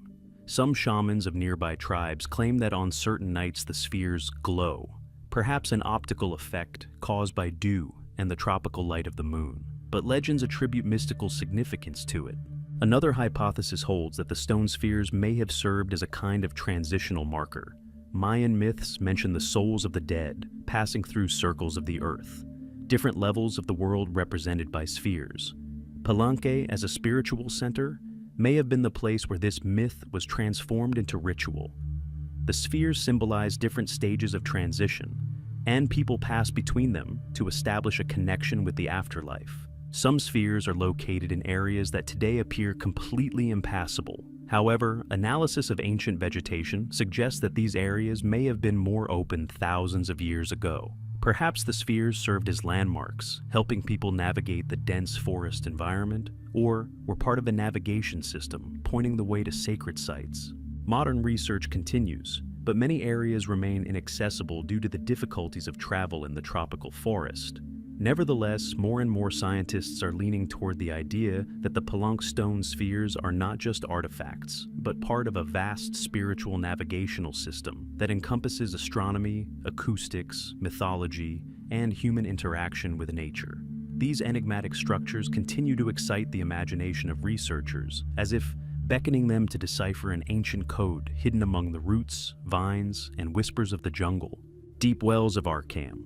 In the steppe expanses of the southern Urals, where the horizon stretches out in a straight line and the wind resounds like an ancient song, lies the enigmatic archaeological complex of Archaeum, a circular city whose layout is striking in its precision and functionality. However, among all its structures, the deep wells, narrow vertical shafts extending tens of meters into the earth, have acquired a particularly mystical reputation. Discovered during exploration of the complex's subsurface layers, they immediately attracted intense attention. Their depth, location, and strange properties suggest they played a role far more significant than simply water intake structures. The wells are located in strictly defined locations, inscribed in the city's geometric layout. Most of them are aligned with the directions of sunrise and sunset on the solstices and equinoxes. This arrangement suggests that the wells may have played an astronomical role. In ancient cultures, such vertical shafts were sometimes used for observing the sky. The sun's rays passing through the opening formed light marks at the bottom of the well, serving as time markers. It's possible that the residents of Archaeum used the wells as enormous sundials or calendar instruments. However, the deep wells serve more than just one function. Researchers note that their walls are lined with stone that was worked in an unusual way. The stone blocks are fitted with remarkable precision, and the surface of some walls is treated in such a way as to create a subtle mirror effect. This allows the light entering the shaft to be reflected at specific angles, enhancing the flow of light. This may have been related to rituals performed at the bottom of the wells, when a ray of sunlight penetrated vertically on a certain day of the year and illuminated a stone or figurine placed there. The acoustic behavior of wells is no less mysterious. Experiments have shown that sound propagates within the shaft in an unusual manner. Standing at the edge, a person can hear their own voice distorted or multiply, reflected. Some wells create a singing stone effect, where even the slightest whisper causes vibrations in the walls. This may indicate that the wells were used for vocal rituals or meditations related to awareness of depth, both external and internal. Psychologists participating in expeditions have noted that standing at the edge of a well can induce a light trance. Perhaps ancient priests used these acoustic properties to conduct rituals to communicate with ancestral spirits or the powers of the earth. In some wells, horizontal niches leading into narrow corridors were discovered at a depth of about 5 meters. These corridors form a complex underground network that connects the wells. This structure resembles a system of blood vessels distributing energy. Some researchers believe Archaeum may have been the center of an ancient energy system, a kind of mantra in stone, where each element functioned not only physically, but also symbolically. The wells, then, would have been not just shafts, but focal points through which the Earth's forces flowed. One of the deepest wells, known as the Well of Mirrors, attracts particular attention. Its walls are coated with a thin layer of a mineral with mirror-like properties. Light entering the well is reflected multiple times, creating the illusion of infinite depth. Looking down, one sees not just darkness, but a series of reflected rings of light extending into the abyss. Many researchers who have visited this well have described a feeling of loss and mild fear. This reaction can be explained by a psychological effect, but it is quite possible that in ancient times, this effect was used in rites of passage or initiation. It was believed that by peering into the depths, one sees the path of one's soul.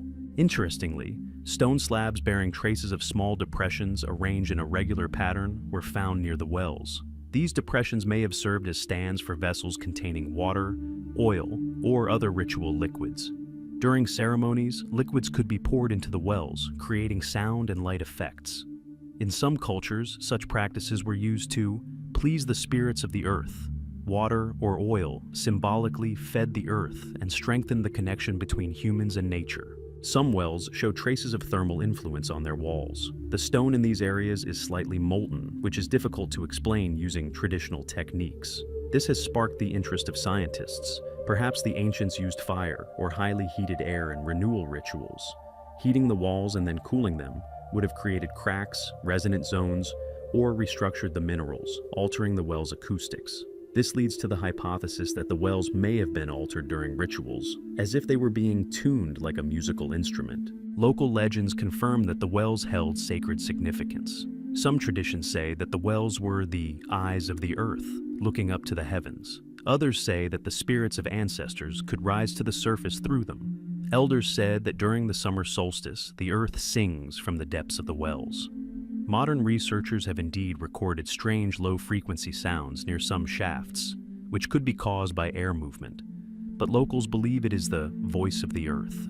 There's a bolder hypothesis. The wells may have been used as divination devices. Stones have been found at the bottom of some shafts that, when illuminated by certain light, create reflections resembling moving symbols. Perhaps priests observed these reflections, interpreting them as signs of fate. The combination of light, depth, and silence creates conditions that make a person particularly receptive to symbols. Modern exploration of deep wells continues, but many are flooded by groundwater, making their study difficult. Nevertheless, each new expedition yields astonishing discoveries: traces of ancient, high-precision stonework, organic remains possibly used in rituals, and mysterious resonant zones. The deep wells of Archaeum are not simply archaeological structures, but part of a complex spiritual system where geometry, sound, light, and depth were united into a single, sacred mechanism. It is in such places that one can truly understand how sensitive ancient cultures were to the unobvious forces of the world, and how much remains to be discovered. Rock caves of Lycia. On the steep shores of ancient Lycia, where cliffs plunge to the sea and the winds carry the scent of salt and herbs, lie mysterious caves carved into sheer cliffs. Most are located at such a height that their construction seems impossible without complex engineering skills. However, it is precisely their height and remoteness from the ground that make them unique. The rock caves of Lycia are among the most mystical and difficult to explain sites in the Mediterranean. Many resemble the facades of houses or temples, but inside they are almost empty. Only walls, floors, and strange carved elements with no apparent function. The main mystery is how exactly the ancient craftsmen reached these places and created such complex structures.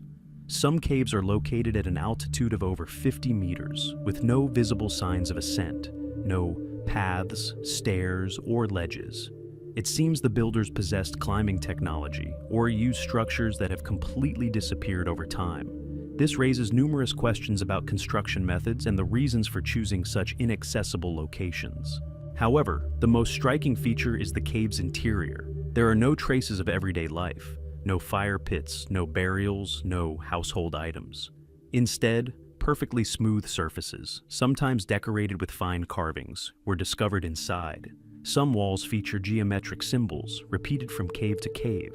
These symbols do not correspond to any known script in the region. Scholars speculate that they are either sacred symbols or parts of a ritual code understood only by initiates. A remarkable acoustic feature was discovered in one of the largest caves, provisionally named Echo Cave. Even a quiet whisper inside the chamber is resolved into multiple layers of sound. Sometimes the sound returns after a few seconds, as if the cave remembers the voice. Researchers have determined that this is due to the shape of the ceiling and hidden niches that amplify low frequencies. However, why the ancient masters created such a complex acoustic structure in the caves remains a mystery. Most likely, acoustics played a central role in rituals. Perhaps rites of communication with spirits were conducted inside, with priests hearing altered vibrations of their voices and interpreting them as responses from higher powers. Of particular interest are the recesses in the floor, arranged in a strict pattern. They can be either round or rectangular and, according to some scholars, were used to install wooden or stone pillars. If so, then the caves may have contained structures that altered space, possibly altars, columns, or ritual platforms. However, why they were dismantled or destroyed remains unclear. Local legends say that the caves were once houses of the gods, who visited people only on certain days. On these days, light phenomena resembling a halo would appear inside the caves. Light effects have indeed been documented in some caves. At certain times of the year, sunbeams strike the openings at a particular angle, creating patterns of light and shadow on the walls. These patterns are reminiscent of ancient solar symbols or star charts. Sometimes the light forms figures resembling human silhouettes. Such phenomena may have played an important role in initiation rituals. Perhaps a person entering the cave was required to see a sign of light to gain access to secret knowledge. One of the most mysterious caves is the Cave of Reflections. Its walls are covered with minerals that reflect light like mirrors. When a torch or the sun illuminates the cave, complex patterns appear on the walls, moving with the slightest fluctuation of the light source. These patterns resemble fractal structures, which the ancients may have perceived as a manifestation of divine order. It is possible that the cave was used for meditation, during which observing the movement of light helped one enter a special state of consciousness. Another characteristic of the caves are small side chambers leading into narrow spaces where it's impossible to stand upright. Some of these chambers bear traces of burning, while others have smooth walls, as if polished to a shine. Some researchers suggest that such chambers were used for solitary rituals or ordeals. People could spend long periods of time inside in darkness and silence, overcoming fear and seeking spiritual revelation. Legends of the peoples living in Lycia confirm the mystical nature of these places. According to ancient tales, the caves were the dwellings of guardians of the sky, beings who knew the secrets of the future. These beings, according to myths, could shapeshift light and voices, communicating with people through resonant phenomena. Perhaps these myths reflect real acoustic and luminous phenomena observed within the rocks. No less interesting are the finds near the cave entrances. Stone circles and traces of vessel stands were discovered at some sites. This suggests that rituals could have been conducted not only inside, but also outside. These sites may have served as preparation areas, where participants purified themselves with water, fire, or smoke before entering the sacred space. Modern research continues to uncover new aspects of the Lycian caves. Laser scanning has revealed hidden passages leading to other, as yet unexplored spaces. Some scholars believe the entire cave system represents a gigantic ritual complex, designed with acoustics, light, geometry, and symbolism in mind. The caves were not dwellings or storage spaces. They were instruments for interacting with the forces of nature and the cosmos.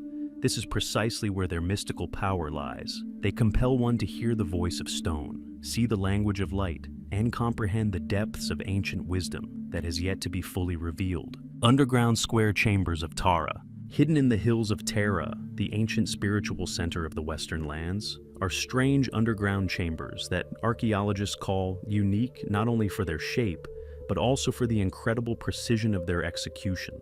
These square chambers, carved deep underground, form a mysterious network that intertwines beneath the surface like the roots of a giant tree.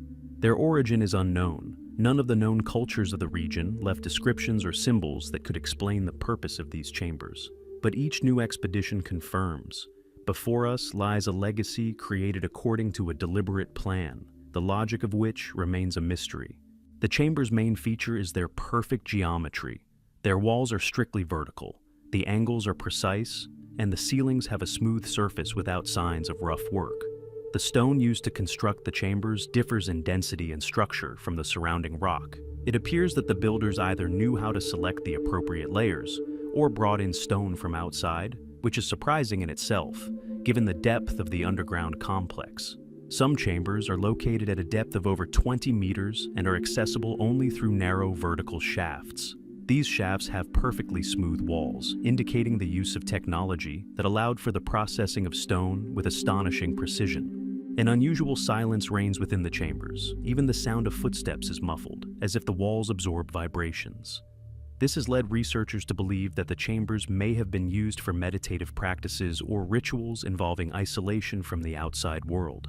This peculiar acoustics is further confirmed by the fact that if you speak in one corner of the chamber, the sound barely reaches the opposite corner. This sound distribution is impossible in ordinary rooms, but the square shape and the properties of the stone create ideal conditions for silence within silence. However, not all chambers are alike. Some have depressions in the floor, resembling small pools or reservoirs. They are coated with a thin layer of mineral, forming a smooth, waterproof surface.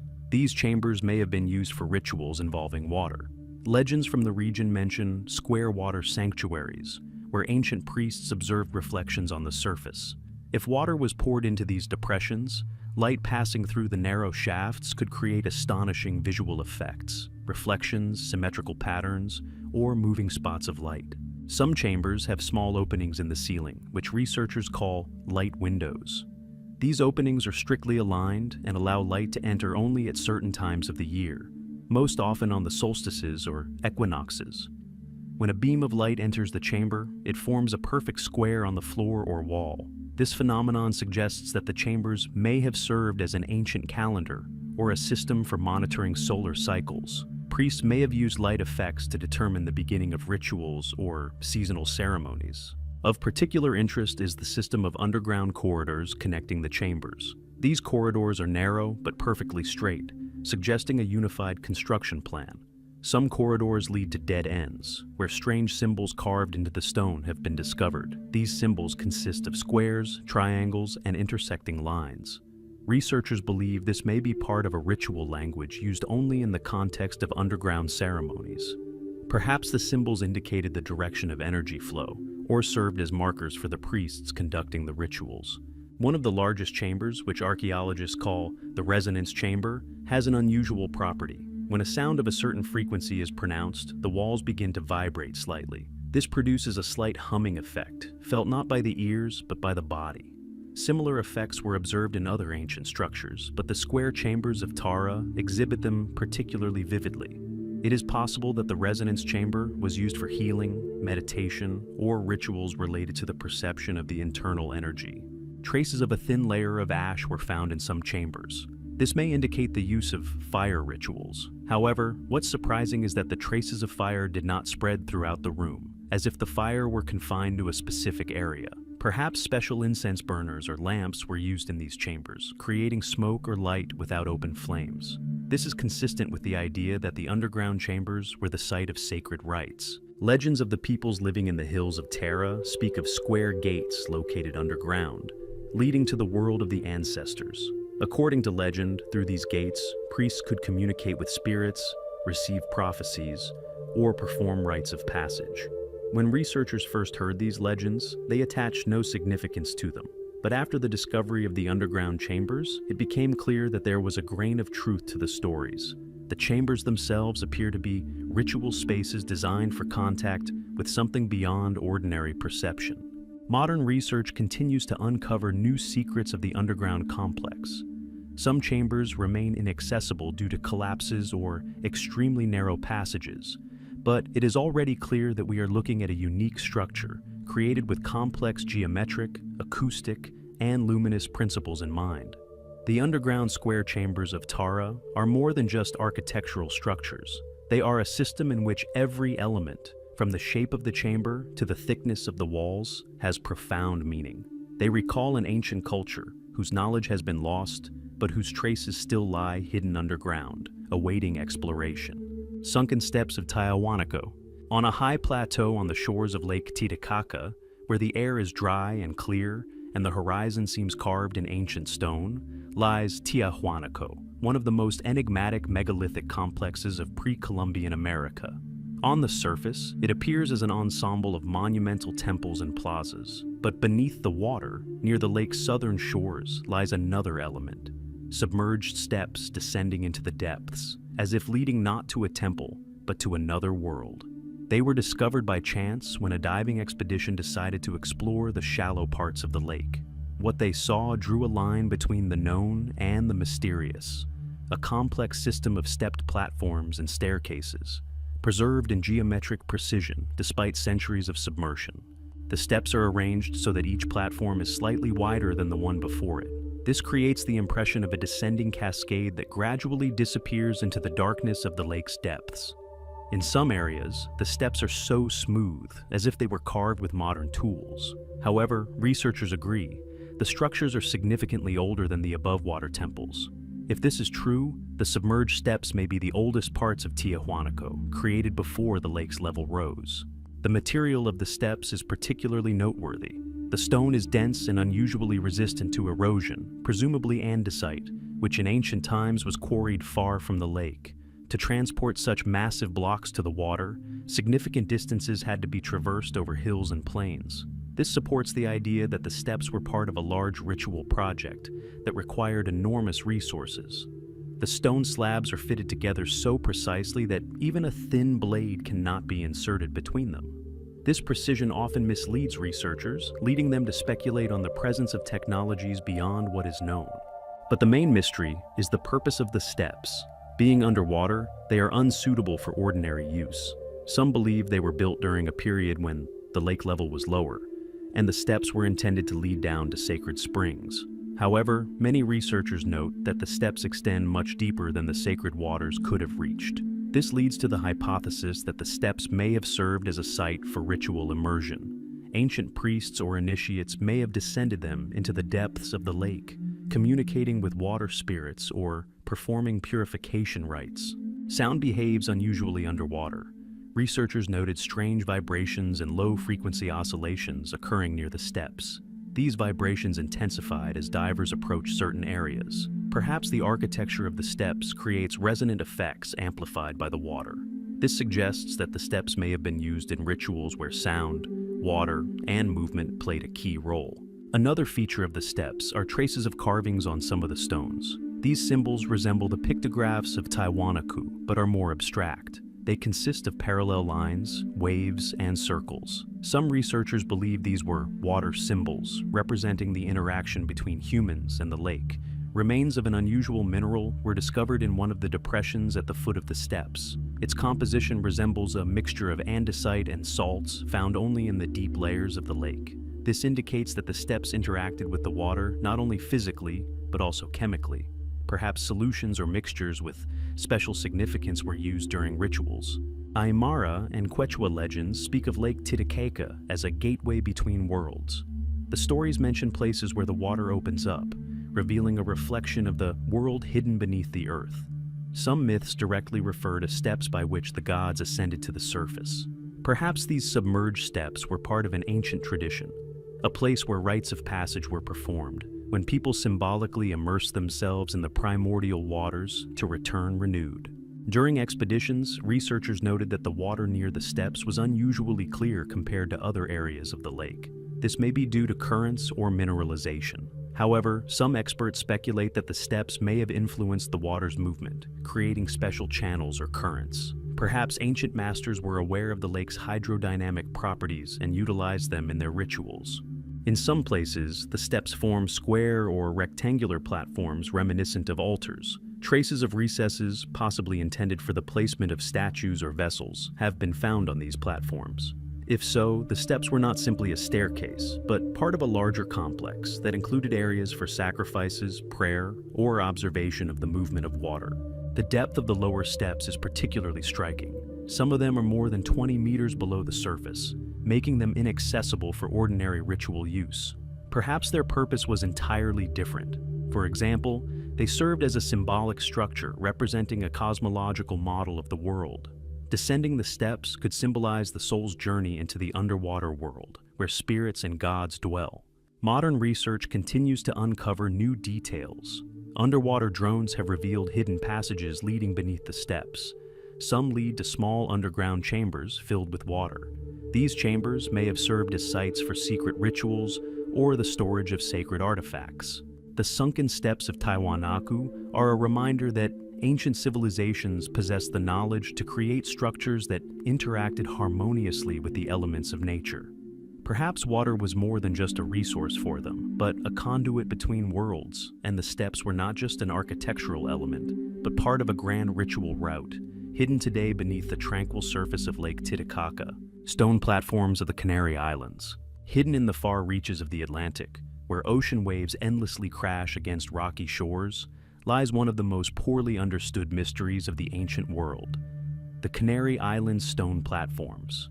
They are located on different islands of the archipelago, but share a striking architectural similarity. Massive stone foundations, laid out of dark basalt, form smooth, rectangular, and polygonal plazas, seemingly constructed according to a single standard. The platforms are often located on elevated areas or ledges overlooking the ocean, suggesting their ritual or astronomical significance. However, their true purpose remains the subject of heated debate among researchers. The first thing that strikes one about these platforms is the precision with which the stones are fitted. The basalt slabs aren't simply stacked on top of each other. They are carefully fitted with smooth edges and smooth surfaces, indicating the ancient craftsman's mastery of complex stoneworking techniques. Some slabs weigh several tons, and their movement without modern technology is baffling. On some islands, the platforms are located on steep slopes, requiring extraordinary engineering skills. It's difficult to imagine how ancient builders lifted such heavy stones to such heights. Some platforms have a stepped shape, reminiscent of terraces or podiums. Researchers suggest they may have been used for rituals involving observation of the sky and ocean. The ancient cultures of the Canary Islands worshipped the sun and moon, and the platforms may have served as sites for observing their cyclical movements. Several platforms were found to contain depressions that formed lines that align with the summer and winter solstices. This suggests that the platforms functioned as a kind of solar calendar. However, the platforms also exhibit remarkable acoustic properties. When a person stands in a certain position on the center of the platform, the sound of their voice propagates in an unusual way. It is either amplified, creating an echo effect, or, conversely, muffled. This depends on the shape of the platform and the surrounding environment. Perhaps the ancients used this property in rituals involving voice or music. Traces of small stone bowls have been found on some platforms, which may have served as resonators amplifying sound. Researchers speculate that priests may have chanted or recited sacred formulas, the sound of which was amplified by the platform. No less mysterious are the symbols found on the stones. They take the form of circles, lines, spirals, and dots, but their meaning is unknown. They don't resemble writing, but rather geometric symbols associated with rituals or astronomy. Some slabs contain depressions arranged in a strict pattern. These depressions could have been used to install wooden structures, lamps, or sacrificial objects. The platforms may have served as venues for cultural ceremonies or tribal gatherings. It is hypothesized that the stone platforms of the Canary Islands were connected to maritime voyages. The archipelago was an important stop along the route of ancient seafarers, and the platforms may have served as landmarks or as sites for ceremonies before long voyages. Some local legends claim that the platforms were built by sea gods descending from the heavens. These legends may point to a cult of nature among the island's ancient inhabitants, who perceived the ocean as a living being. Of particular interest is the platform on El Hierro Island, which has a polygonal shape and is covered with strange indentations. These indentations form a pattern resembling a star map.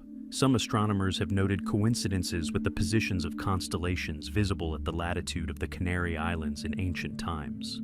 This suggests that the platform may have served as a kind of celestial map or astronomical instrument. Perhaps priests stood atop the platform and observed the stars, using the indentations as markers. Another mystery is the relative position of the platforms. On several islands, the platforms form networks resembling lines connecting different parts of the archipelago. Researchers believe these lines may have been connected to an ancient communication or navigation system. In ancient times, the islands may have been part of a unified cultural system, and the platforms served as sites for rituals that united people. The stories of the locals are no less fascinating. In Canary Islands folklore, the platforms are known as power places, where one can feel a connection with the spirits of nature. Many people claim to sense a special energy on the platforms, and some report light phenomena occurring at night. Perhaps this is due to atmospheric conditions, but legends imbue the platforms with a special mystical aura. Modern research shows that the platforms may have served a variety of functions. They served as astronomical instruments, ritual sites, ocean observation platforms, and symbolic centers of spiritual culture. Their architecture demonstrates a combination of engineering precision, geometric harmony, and sacred meaning. The stone platforms of the Canary Islands remain a mystery, a reminder that ancient cultures possessed profound knowledge that remains undiscovered. Ritual Circle of the Batoni Megalith. Among the misty hills of the northern lands, where the wind moves through the grasses as if alive, lies one of the strangest and least studied megalithic sites, the Batoni Ritual Circle. It sits on a hill overlooking wide valleys, but its most astonishing feature is its structure. Enormous stone blocks form a perfect circle, within which are several smaller circles, creating a complex concentric system. Such geometry is extremely rare and usually indicates a specific ritual purpose for the structure. But the Batoni Circle stands out even among similar structures. Its precision, resonant properties, and energetic phenomena continue to generate debate. The stone blocks that make up the outer circle appear to be deliberately aligned in height and width. At first glance, they appear to be randomly placed, but closer inspection reveals that each block has its precise position within the overall system. Narrow passages are left between the stones, allowing sunlight to pass through at certain times of the year. This suggests that the circle served as an ancient calendar or observatory. A beam of light passing between the stones formed symbolic patterns on the ground, straight lines, circles, or elongated ovals. In ancient cultures, such light effects were not simply observations of nature, but part of rituals dedicated to annual cycles. However, Batoni's circle also possesses acoustic properties. Researchers have discovered that if one stands in the center of the inner circle and pronounces a sound of a certain frequency, the stones begin to reflect it in a manner that creates a multiple echo effect. Moreover, the echo doesn't simply return, but seems to move around the circle, changing direction each time. It seems as if the stones interact with each other through sound. This suggests that the circle was used for ritual chants or vocal practices.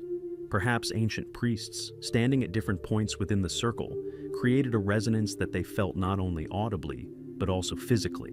No less mysterious are the symbols found on the inner stones. They are engraved with lines, wave-like shapes, and crosshairs. Some researchers believe the symbols represent the movement of energy or air currents within the circle.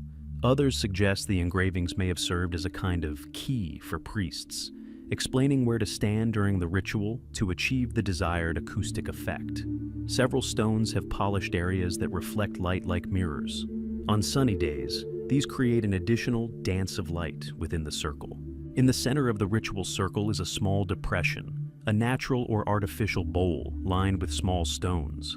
Analysis revealed that the stones contain traces of thermal impact, indicating that a fire could have been lit inside. However, oddly, the traces of fire are limited to the side walls, not the base. This suggests that the fire was kept on small stands or in special vessels. The fire, reflected by the stone walls and mirrored areas, could have created a multicolored glow, a visual phenomenon that would have been mystical for the ritual participants. Another mystery concerns the megalith's orientation. The outer circle perfectly aligns with the eastern horizon, where the sun rises on the summer solstice. But the inner circles are oriented differently. Some point north, others southwest, and still others align with the positions of certain constellations. This suggests that Batoni's circle was not just a calendar, but a multi-layered map of the sky. Perhaps the circle's internal structure symbolized the connection between earthly cycles and the celestial paths. Local legends add even more fog. Elders say the Batoni circle was used by earth singers, ancient shamans who could communicate with the spirits of nature. They believed the stones could store sound and release it during special ceremonies. There are stories of the circle singing during thunderstorms. The wind passing between the stones creates howling sounds reminiscent of choirs. This could be explained by natural phenomena, but legends ascribe sacred significance to these sounds. Some researchers suggest that Batoni's circle was a place of initiation. A person entering found themselves in a space where sound, light, and form created a special effect on consciousness. Perhaps the ritual involved moving through the different levels of the circle, from outer to inner, along concentric paths that symbolize the soul's journey from the outer world to inner truth. Such movement is often found in ancient rituals, where the circle serves as a symbol of completion and unity. Modern measurements have also revealed magnetic anomalies within the circle. At some points, instruments detect deviations that can affect human perception. People standing in these spots have described a feeling of warmth, lightness, or vibration. Perhaps the ancients knew the nature of such places and deliberately chose them, seeing them as nodes of power. The Batoni megalithic ritual circle remains one of those objects that, even with the advent of scientific knowledge, continue to work, evoking emotion, evoking a sense of mystery, and prompting reflection on how the ancients knew far more about the subtle connections of the world than we can imagine. Here, geometry, sound, light, and energy merge into a single field that has preserved the power of ancient rituals to this day. Abandoned sanctuaries of Kulata, deep in the stone valleys, hidden between mountain ranges and forgotten by the paths of modern civilization, lie the Kulata sanctuaries, mysterious complexes of an ancient culture that vanished without leaving any written records. These sanctuaries are not simply isolated temples or altars, but entire architectural ensembles, including stone halls, ritual platforms, underground chambers, and strange devices whose purpose remains the subject of fierce debate. Their main peculiarity is that they were all suddenly abandoned, as if the inhabitants abandoned their sacred places in response to a single, unknown sign. It's precisely this suddenness that imbues Kulat with a mystical aura. Inside many of the halls, everything was found as if the priests and craftsmen had abandoned them mid-ritual. Unfinished symbols lie on stone tables. Vessels containing the hardened remains of aromatic resins lie in deep niches. And on the floor, lies sand that seems frozen in mid-movement, untouched by wind or time. There are no signs of battles, fires, or destruction. The walls and ceilings are perfectly preserved, as if someone deliberately preserved the entire complex before departing. It seems as if the people disappeared not gradually, but suddenly, as if swept away by a sudden force of nature or spiritual catastrophe, leaving no attempt at resistance. Some scientists hypothesize a powerful earthquake, but the lack of cracks and signs of collapse refute this idea. Others believe a sudden outflow of groundwater led to the disappearance of key springs. But legends told by wanderers living at the foot of the mountains speak of a fiery voice underground that echoed through the valley and forced people to flee so as not to disturb the will of the stone. These stories have been passed down for centuries, and, as is often the case with ancient legends, there may be a grain of truth behind them. Externally, the Kulat sanctuaries appear as rows of massive stone structures constructed of dark, porous rock. However, these structures resemble neither residential nor military ones. They are overly symmetrical, overly adorned with carved symbols, and the transitions between rooms are too carefully designed. At first glance, the sanctuaries appear simple enough, several halls leading to a central altar. But upon closer inspection, it becomes clear that the structure is far more complex. The underground levels are connected by long corridors, and the walls are covered with strange symbols resembling schematic representations of waves, circles, and rays. When these symbols are viewed in a specific sequence, it becomes apparent that they form not a chaotic pattern, but a carefully considered sequence, possibly linked to the passage of time, the movement of light, or seasonal cycles. On some slabs, the symbols are arranged in spirals, which could hint at ideas of infinity or the circulation of natural forces. On others, there are strict vertical lines that align with the directions of mountain peaks visible through narrow gaps in the architecture. All this creates the impression that the symbols served as a kind of map of the worlds, the outer, the inner, and the subterranean. Some researchers believe that the Kulat's outer appearance is merely a shell. The true significance lies in its hidden structure, where every block, every niche, and every line on the wall were part of a vast ritual machine designed to interact with natural or cosmic forces. The central halls of the sanctuaries are constructed of enormous basalt blocks, polished to reflect torchlight in an unusual way. Inside, it feels as if the light doesn't simply illuminate the stone, but rather penetrates and exits, transforming into a soft glow. Some researchers claim this is due to the effect of certain minerals in the stone blocks. Others believe it's part of ancient knowledge about the interaction of light and surface.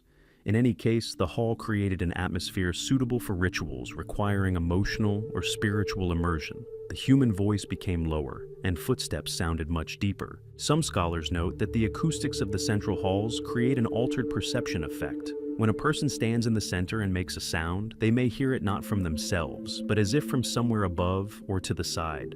Priests took advantage of this. Ritual participants could sense the presence of invisible forces or voices, even though the sound was reflected.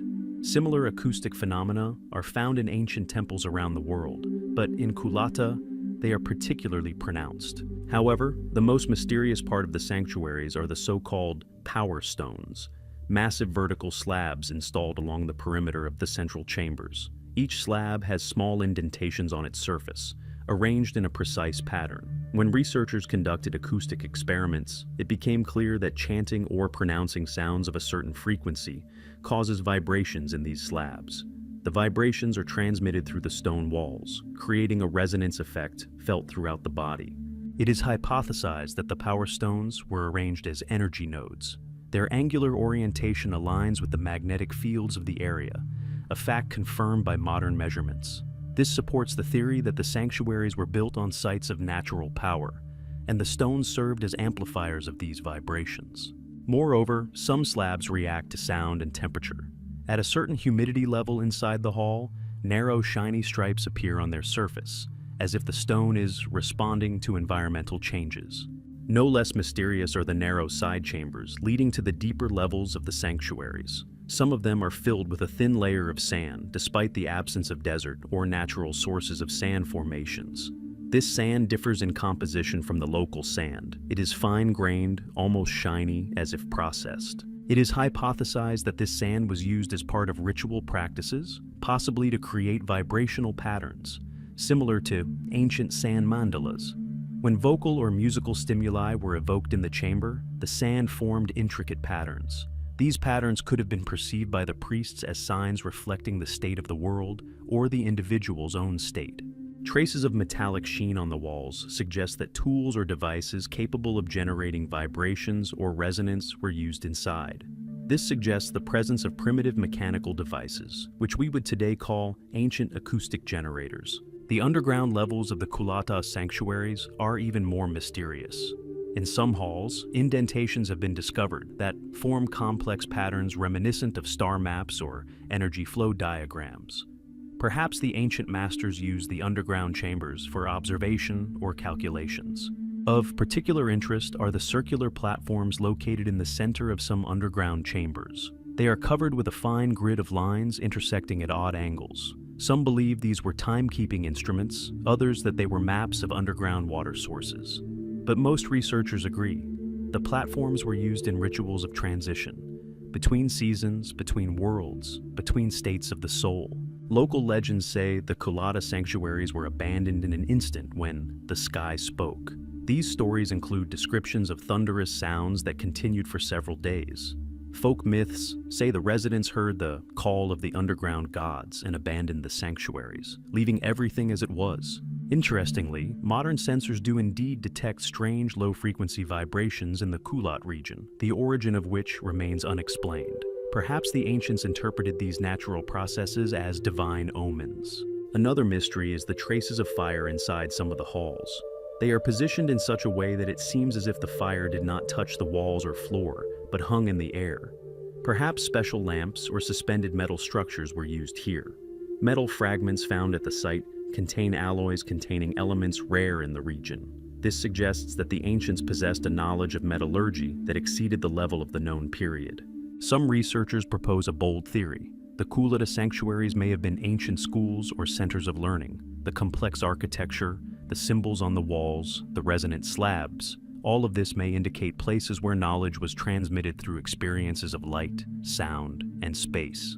Perhaps students underwent trials in silence, resonance, darkness, and light, mastering not only crafts but also special states of perception. Today, the Kulata sanctuaries remain among the most poorly studied sites of the ancient world. Their quiet halls, empty passages, and unexplored symbols seem to await a researcher capable of understanding the language of stone.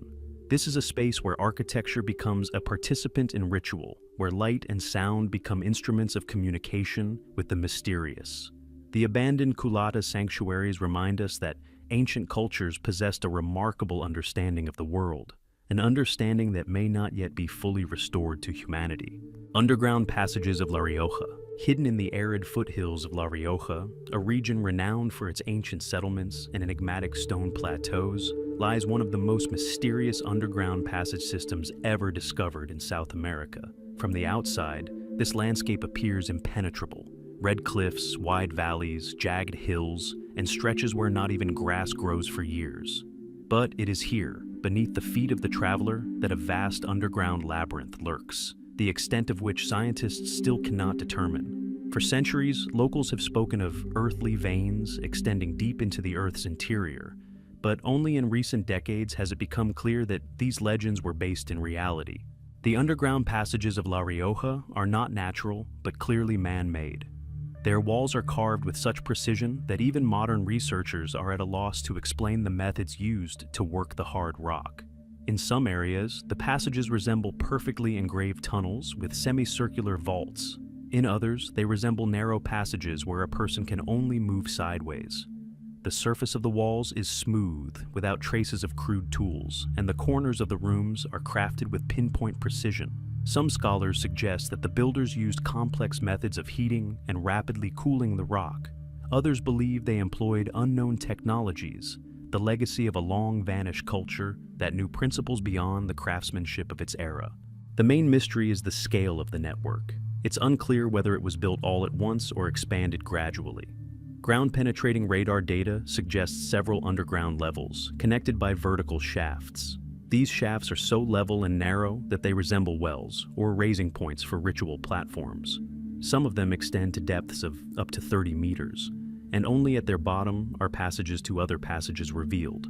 This vertical structure suggests a multi-level structure, created either for ritual purposes or for the specific movement of people or objects, the significance of which we cannot yet understand. Numerous niches, shelves, and recesses, spaced at the same height, were found within the passages. They could have been used to place vessels, lamps, or the sacred objects. There are almost no traces of soot, suggesting that lighting was either provided by another means or that the passages were used under specific conditions. Some researchers hypothesize that light pipes were used. Narrow openings in the ceiling leading to the surface could have transmitted sunlight tens of meters deep, creating soft, natural light at certain times of the day. It seems incredible, but some such openings have indeed been discovered, and light tests have confirmed the possibility of such an effect. One of the most striking properties of the underground passages of La Rioja is their acoustics. Every sound, a footstep, a whisper, a drop of water, reflects so that it seems to come from far away or from the stone itself. In some areas, the sound virtually disappears, absorbed by the walls. This suggests that the builders may have possessed a profound understanding of acoustics, using it for rituals where voice or sound played an important role. Another theory is that the passages may have been designed to allow those descending inside to lose their sense of time and space, immersing them in a state of meditative silence. But the most enigmatic part of the complex remains the so-called passage halls. Located deep within the system, they are large chambers with perfectly flat floors, the walls covered in patterns reminiscent of waves and spirals. These patterns are not painted or carved. Rather, they are carved into the stone itself, as if the craftsmen were following the natural lines of the rock. When the lights are turned on in these halls, the shadows on the walls shift, creating the illusion of flow, as if the halls have a life of their own. Locals call them breathing rooms, and claim that in ancient times, rites of passage took place here, moments when a person came into contact with the forces of the earth. In one of these halls, archaeologists discovered a strange round stone set in the center of the room. Its surface is unusually smooth, and its shape is perfect, as if carved according to complex geometric principles. The round stone emits a quiet, low-frequency sound when touched. Some researchers speculate that it was a kind of tuner, a tuning stone used in rituals. Perhaps it regulated the acoustic properties of the room, or served as a kind of instrument for transmitting vibrations. The underground passages of La Rioja are also permeated by a ventilation system that is striking in its design.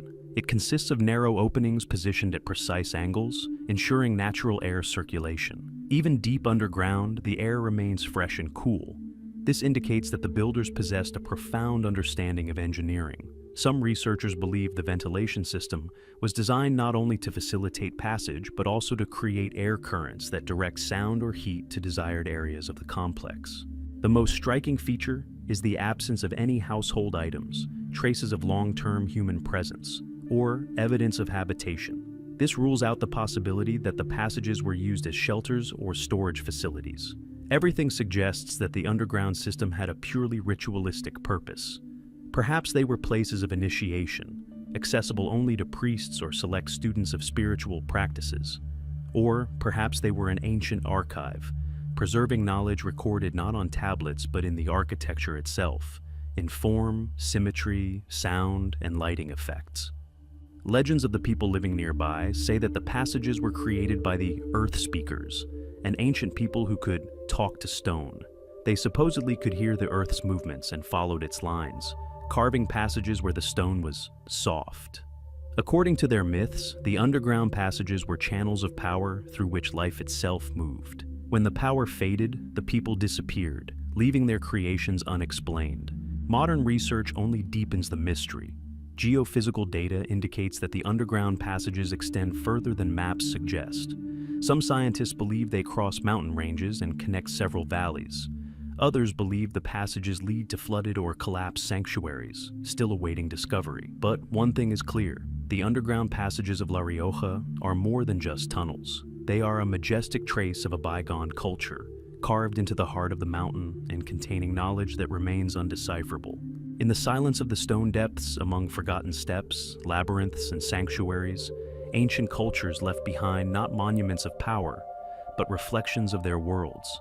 Each secret, be it a sunken temple, a resonance chamber, or an underground passage, seems to invite us to look beyond the familiar.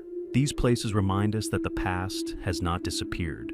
It merely awaits those who dare once again to hear the voice of stone and the light of forgotten wisdom.